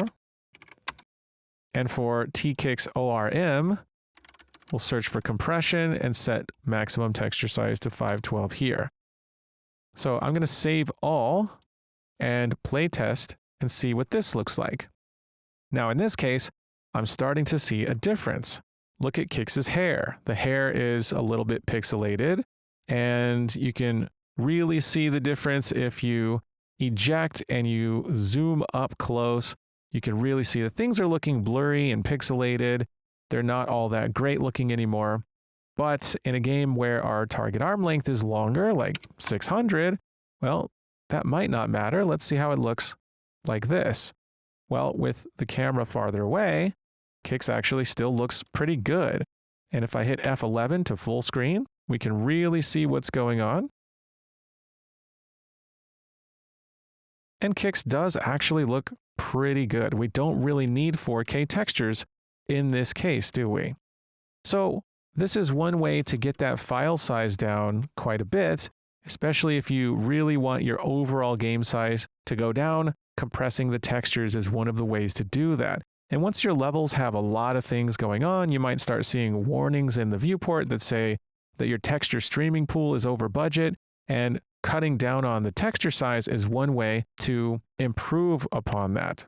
Now, in my case, because I want this to look really good, and I want Kix to have a short target arm length, like 250, I really don't want my textures on Kix to be compressed. I'm okay with them taking up more memory because this is the player-controlled character. Like I said, it's the character that we see most often. So I'm not going to compress the textures on Kix. I'm going to set that maximum texture size to 0 for all of them. And that way we have the maximum quality possible on Kix.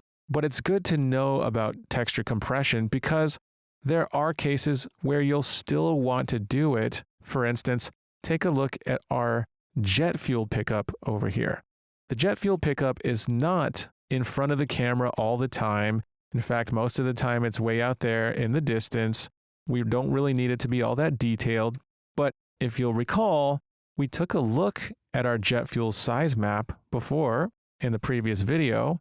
If we browse to it and look at its size map, we'll see that it's 81.5 megabytes, which is a lot larger than even Kix. Kix isn't even that big.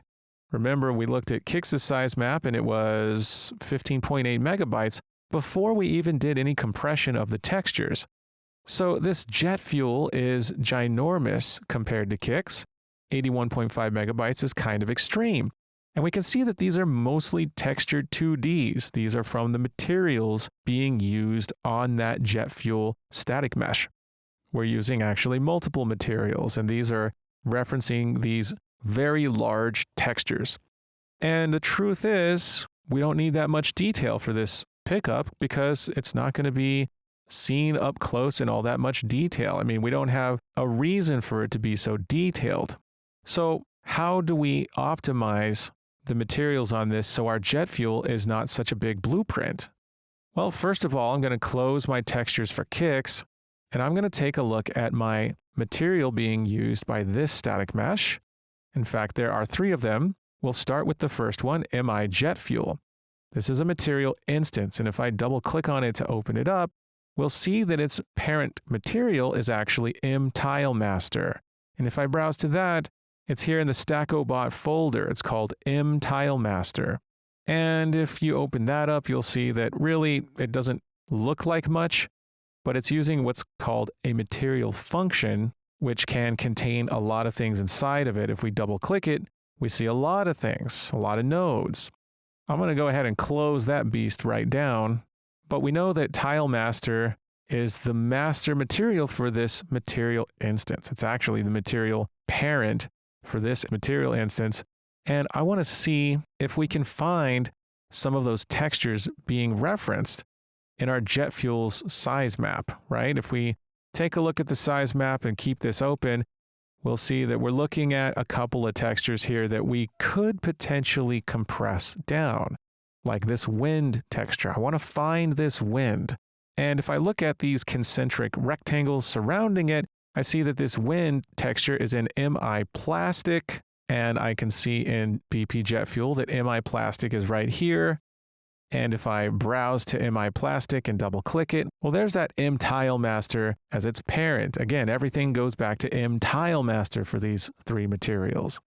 So how do I find which textures TileMaster is using? Well, if I browse to TileMaster, I can see what assets it's referencing by right-clicking on it and selecting Reference Viewer. If I choose that, then I can now see the dependencies of this material. It depends on these assets.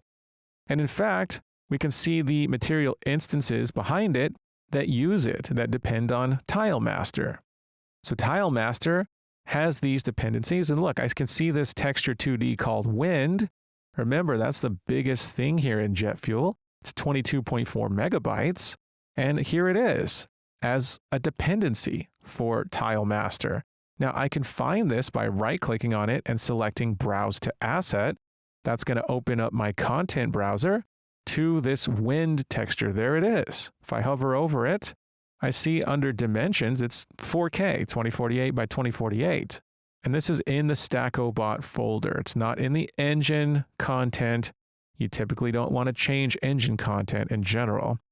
But this is in StackoBot, and I can double-click it to open it and see what it looks like. If I move these out of the way, here's this 4K texture. It's being used in those materials. And I can compress this. If I go to compression and set the maximum texture size, I can set this down to about 512, and it's going to take up less space. If I save that, I can go back and look at my size map again, where before it was 22.4 megabytes. If I close that and browse to jet fuel, and right-click and open the size map again, well, where's that wind? It's down here, 1.4 megabytes. It went down by a large amount. So we can get this material down by compressing the textures. But first, before we do that, let's take a look at our actual asset here. It doesn't really look any different to me. It still looks great. So I think compressing the textures for this should be okay. Now next we have T metal painted in. This is in MI plastic as well. So if I go back to my reference viewer, and if I look at these references, I don't see that metal texture, but I can find my MI plastic over here, double click on it, and see the textures that it references, and there it is, T metal painted in. Here's my size map. I see that it's taking 22.4 megabytes. So why don't I browse to that? Here it is. Again, in the Stack Overflow folder, I can open this and see that this is not 4K, this is even more. This is a very large texture, 4096 by 4096. Let's see what happens if we compress this. It seems to be twice as large as the other textures, so I'm just going to compress it down to 1024 and save that. And now I can take my size map, and I see that T metal painted in was 22.4 megabytes. But now if I browse to Jet Fuel and look at its size map again, that T metal painted in is way smaller. It's 1.4 megabytes. And Jet Fuel is down to 39.6. It's quite a bit smaller now. So we can do this a couple more times. I'm going to compress T concrete tileable in. That's in my MI metal, so I'm going to find that. Now I've gone into MI plastic, but I'm going to double click on SM Jet Fuel because it references MI metal. And then I can double click on MI metal and I can find that texture. I believe it was T concrete tileable in. Here it is. I can browse to it. I can open it and I can see that it's 4096 by 4096. I can change its compression, maximum texture size to 1024, and save that. And now I can reopen my size map again. So browsing back to Jet Fuel, opening the size map. Now we're down to 18.6 megabytes. And the biggest texture now is T Sand Tileable BC. And I can see that that's here in Tile Master. So I just want to find Tile Master. And I can go back to SM Jet Fuel, find MI Jet Fuel, which references Tile Master, and Tile Master has a reference to T Sand Tileable BC. And here it is down at the bottom. I'm going to browse to this asset, open it up, move these out of the way, search for compression, and set its maximum texture size. I see it's 4096, but I'm going to cut it down to 1024. So it's much smaller. Now I can close my size map, browse to my Jet Fuel blueprint, open its size map again, and now we're down to 8.1 megabytes. We've cut this down by a factor of 10. Now, we're going to want to see what it looks like. Here's what it looks like. It still looks good. And if we go and play test our game, I think it still looks fantastic here in the level. In fact, we can't even really tell the difference. At least I can't. And I'm fine with it having lower quality textures because, like I said, I can't really see a big difference. And if you wanted to, you could even go in and cut these down even further if you wanted to do that. So I leave that as an exercise for you, but 8.1 megabytes is a great deal smaller for this blueprint. So what I think I'm going to do, and I'm going to time lapse this so this video doesn't get too boring, is I'm going to go through all of these large squares here and just cut them in half. I'm going to cut their max texture size down in half of what they currently are, and then go back and take a look at the asset and see if I can't get this BP Jet Fuel down to close to 4 megabytes rather than 8. So let's time lapse this.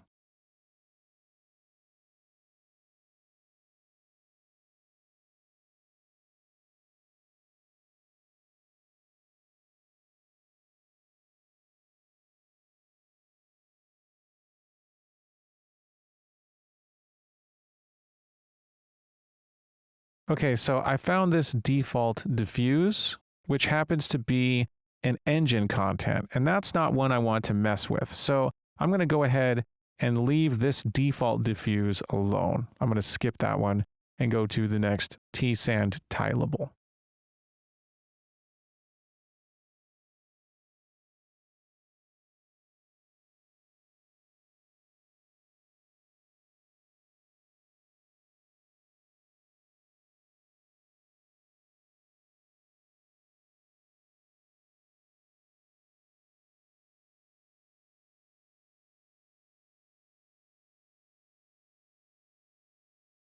Okay, so I've cut in half the Wind, the T-Sand Tileable, T-Metal Painted, T-Grunge, T-Concrete Tileable _N and M.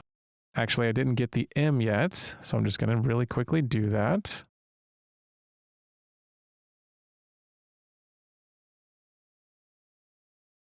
This is 1024. I'm going to cut it down to 256. And now I've cut that one down quite a bit as well. So we're going to see what happens when we save all and take a look at the size. It was 8.1 megabytes. We're going to browse to jet fuel, check out the size map, and now it's 3.1 megabytes. It's a great deal smaller. And that fuel pickup is starting to look more significant, right? Let's see how it looks in here. And honestly, I think it still looks really good. You can definitely tell the difference. It's definitely a little bit more blurry, but if I look at it here in the level, I think it still looks fine from the distance that we're looking at these from. So I think it looks really, really good, and we can live with those texture sizes. And BP jet fuel is a lot smaller. It used to be over 80 megabytes. Now it's down to 3.1, which is way, way smaller. It's 1/5 the size of Kix now.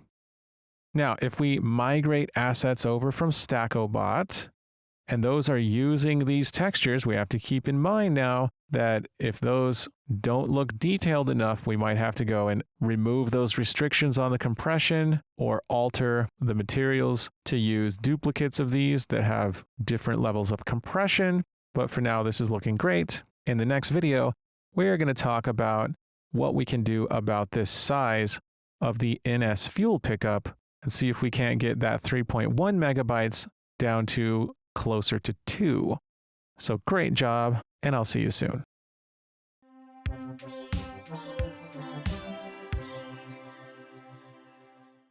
Welcome back. Now, in the last video, we took our BP jet fuel blueprint, and we saw that it had over 80 megabytes in size because of its hard references to the textures being used by the material on its static mesh. We saw that jet fuel, this tiny little pickup in our world, had larger memory than our full-on 4K textured skeletal mesh Kix. So that was quite a bit imbalanced, right? But we fixed that. We went through and found the largest textures by checking the size map for jet fuel. And we took those textures and we compressed them. We went and found, by searching for compression, the maximum texture size, and we kept cutting that down more and more until those textures took up less and less memory, and we kept checking on our jet fuel blueprint to look at our static mesh to make sure that it still looks decent, and it still looks pretty good. If you're not happy with that, just go back and compress these textures less. Now, one thing to take note of was whenever I found a texture being referenced from engine content, I did not touch that because I don't like to alter engine content. And as soon as I opened one of these assets, as soon as I browsed to one that was in engine content, all of a sudden now my folder structure is showing engine right here, this engine folder, and there's a lot of engine content, and we typically don't want to mess with engine content. So now I'm showing engine content, but I can go up to settings and uncheck show engine content here to get rid of that folder. And now it's not there anymore, and I don't really want to mess with engine content. But we got this file size down quite a bit by compressing these textures, which is great. And the smaller these materials got, the larger everything else started to look in comparison. So once you've compressed down textures and optimized on that front, how do we optimize even further by minimizing the memory footprint of this blueprint even more? And let's just say that we've reached the smallest texture sizes we're comfortable with here, and the static mesh is going to take 2.7 megabytes. Let's say we've accepted that, okay? But let's just say that we need to squeeze this size down even farther. We need our overall game project size to be smaller, so we need to cut as much as we possibly can. Well, if we can't touch the static mesh, this red square anymore, then we have to go to the next biggest square, which is the purple one, NS Fuel Pickup. This is the Niagara system. Now, the Niagara system, we can show that by scrolling up one tick on our mouse wheel, and we can see all the things that are taking up memory on this Niagara system. Most of it just has to do with the Niagara system itself. We're using textures here and there, but let's just say we don't want to mess with any of these textures. So how do we make this memory smaller on BP jet fuel? Well, the truth is that we don't actually need this Niagara system to be loaded in at the beginning of the game. We only really need it loaded in memory when we overlap with one of these. And we can delay loading this in memory so that we're not loading it right away. We can lazily load it. That's actually a technical term. Lazy loading is waiting until you actually need a resource to load it. So fuel pickup, which is, by the way, the Niagara system of the splashing fuel particles when we pick one of these up, those splashes there, those are not needed when we start the game. Let's say we're playing our game and we're running around and maybe we don't use our jetpack for the first half hour of the game and we don't even see those fuel pickups for a while. So there's really no need to load up that Niagara system if we're not even going to see it. That would be consuming resources that we're not using. And it's only later in the game when we finally come across some of these pickups and we actually pick one up that we need to load that Niagara system in memory. So how do we lazily load this NS fuel pickup on our jet fuel? We're going to learn how to do that in this video. And we're going to start by closing all the tabs. I'm going to close other tabs and keep my jetpack level open, and then just simply right-click on one of these jet fuels and browse to the asset here. So first of all, we're going to check out our size map. I'm going to keep this open on another monitor just so we can remember that this takes 3.1 megabytes of memory. And our fuel pickup here, if we maximize it, we see that it's 388.8 kilobytes. Not quite half of a megabyte, but it's significant. So we're going to move this off screen and see about how we can lazily load that fuel pickup. In other words, avoid loading it until we need it. So let's open BP jet fuel and let's find where we're actually referencing that Niagara system. On overlap, we handle pickup effects, then wink out, then handle collision. Well, the pickup effects is where we're spawning those systems, right? So let's open that. And here we're referencing two assets. We're referencing the sound that we're playing, and we're referencing the NS fuel pickup Niagara system. So hard coding an asset into the input of a node is the same as hard referencing. We can tell by looking at the size map. There it is, NS fuel pickup. It's there because of this drop down right here. Now, we want to avoid loading this until we reach this node. As it stands, just hard referencing it here, hard coding it, creates a hard reference. That means this fuel pickup Niagara system is loaded in memory right away as soon as this blueprint actor is loaded into memory. As soon as an instance of this is in the world loaded up, which we have two of, then we're loading this up, whether we're playing the Niagara system or not. So here's what we can do. We can create what's called a soft object reference. Let me explain. I'm going to promote this to a variable. So dragging off, promote to variable, I'm going to call this pick up effect. And by default, it's a Niagara system object reference. And if we go down to the variable here and open the dropdown, notice at the bottom, it says change to, and we have 4 options. Now, it's already an object reference. We've seen that, but we can change it to a class reference, which we don't want. Remember, that's purple. That's for nodes that need the class and not an object reference, right? But then we have these soft versions of each. Soft object reference, soft class reference. And these are for lazy loading. This is a very important optimization technique, lazily loading assets. If I change this to a soft object reference, of course we get the warning that says hey, this could break connections. Well, we know it's going to break connections because we're changing the data type. And this spawn system at location does not take a soft object reference. It takes a object reference, right? But we're going to change it anyway. We're going to let it break those connections. So once we're done, we'll close this window. And now look, our pickup effect is now not blue, but light blue. And we can see under variables that its data type, if we show more room, it has a light blue color. So this is now a soft object reference. Under the hood, a soft object reference is simply a file path. It's just the path to that asset in memory, and we're not going to load that asset until we specify that we need to do so. Now, if I click compile, we get an error message. That's those broken connections we were talking about, which means we have to break that connection to system template and compile again, because this is a soft object reference, which is not the same thing as an object reference. They're different. Now, if I drag this over and connect it, we get a conversion node from soft object reference to object reference. And what this does is it checks to see if this pickup effect asset has been loaded yet. And if it has, then it retrieves that loaded object. But we have not loaded this yet. So if we have not loaded it yet, this will return none. It will not be a valid value. So now that this is a soft object reference, we can go ahead and play test and see what happens when we pick up one of these. And of course, we'll see it because it's already been loaded in memory and the editor remembers that.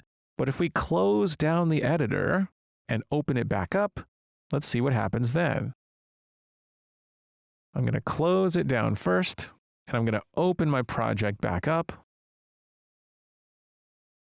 And I'm going to let it open up my asset editors that I had open, and I'm going to play test and pick up one of these pickups. And notice we did not get our Niagara system because it's not loaded in memory.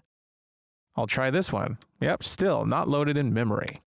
Because we have a soft object reference.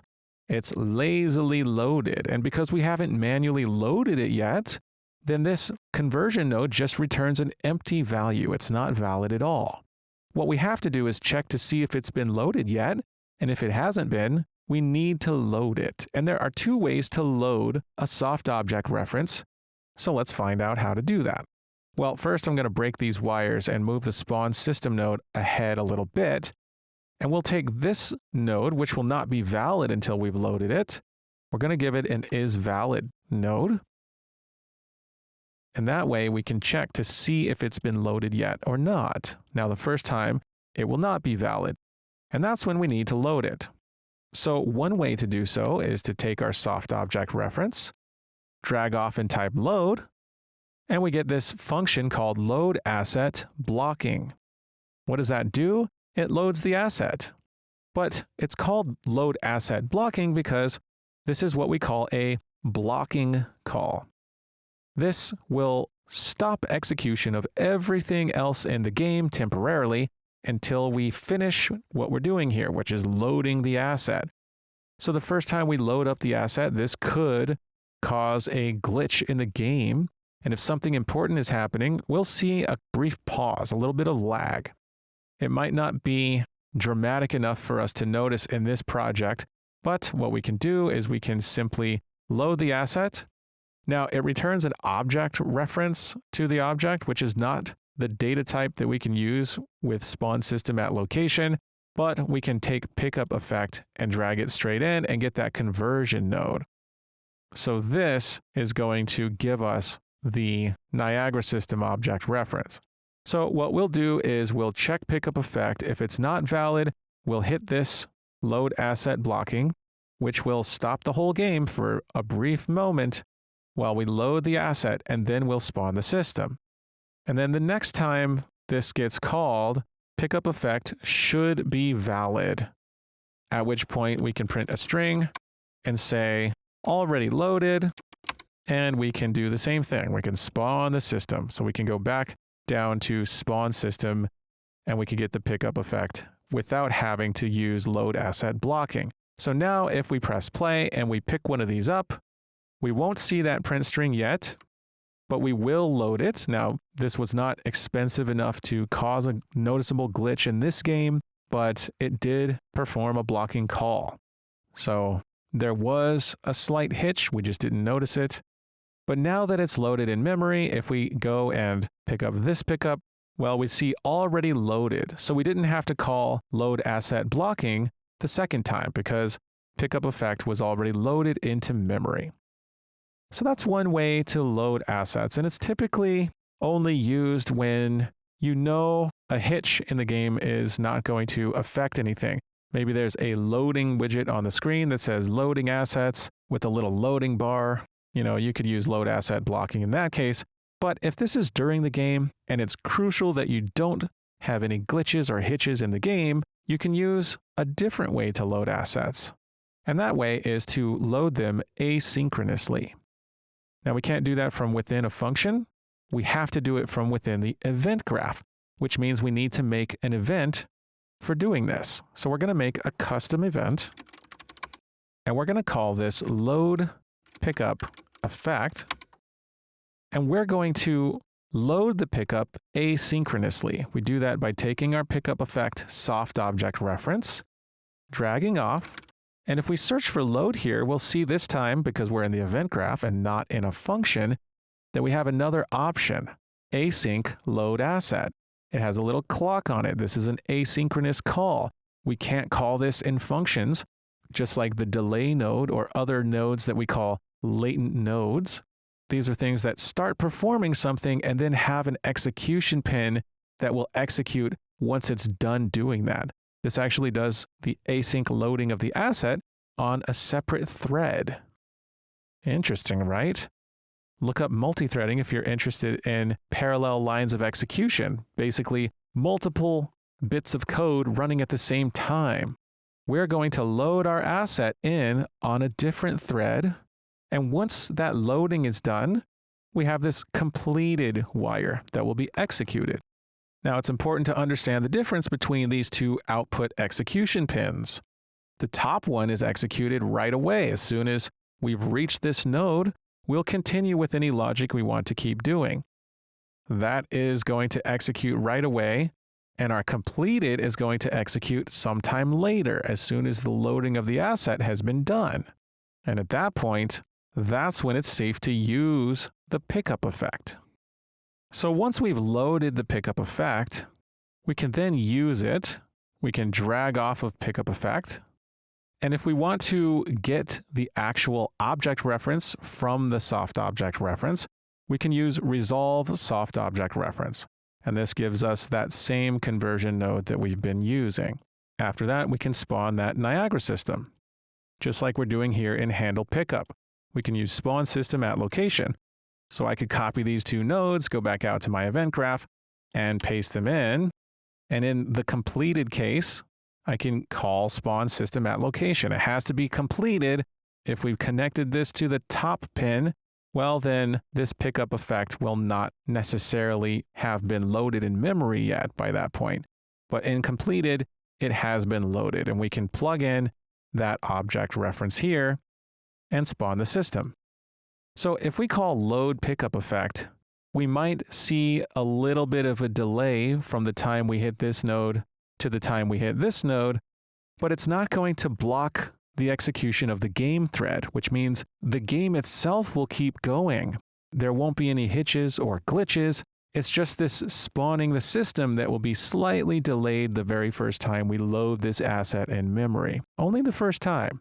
So back in handle pickup, what we're going to do is if pickup effect is not valid, rather than load asset blocking, which could cause a glitch in our game, we're going to instead call our custom event, which we called load pickup effect. And what that's going to do is execute async load asset. And once that's done, we'll spawn the system here. And this will only be done the first time. After that, the pickup effect will be loaded in memory, and then we'll get to simply resolve the soft object reference here because it's already loaded, and we can spawn the system. So let's see how this works. We're going to press play. And if I get one, I'll get already loaded because remember, the editor remembers having already loaded this in memory. So to see the full benefit, we have to close the editor and reopen our project once again. And now we should be loading this in for the first time. So if we go in and press play, the first time we pick one of these up, we'll actually be loading that asset asynchronously. So thus far, that Niagara system has not been loaded in memory. These two actors only have a file path. That's the soft object pointer, that file path pointing to where that Niagara system rests in memory. But once we load it, we'll see that effect. Now, let's see if there's a noticeable delay from the time we overlap to the time we see the effect. Well, not really. We couldn't really see a noticeable delay. But now that it's already loaded, if we pick up this one, we see already loaded in the top corner of the screen. So we only had to call async load asset the first time. Now this is a great optimization because if we go to jet fuel and we look at its size map, it used to be 3.1 megabytes. Now it's only 2.7. And notice that Niagara system is gone from the size map because it doesn't have that object in memory. It's only dynamically during the game when we overlap with one of these for the first time that we actually load the Niagara system in memory and increase the size of a BP jet fuel instance. Until then, we haven't loaded it yet, and this decreases the size of BP jet fuel. We've gone from over 80-something megabytes to now down to less than 3. And you can go so far as to lazily load basically any asset that you want if it makes sense to do so. We can do this with our jet fuel meta sound, which is 37 kilobytes. And if you wish to do so, I leave that as an optional exercise for you. But for now, I'd say that this has been a great lesson in performance and optimization. Our jet fuel blueprint is much smaller, and it's lazily loading its pickup effect using async load asset. This is an advanced topic, so congratulations for learning about it. I'm very proud of you for that. Excellent job. We can continue now in the next video. I'll see you soon.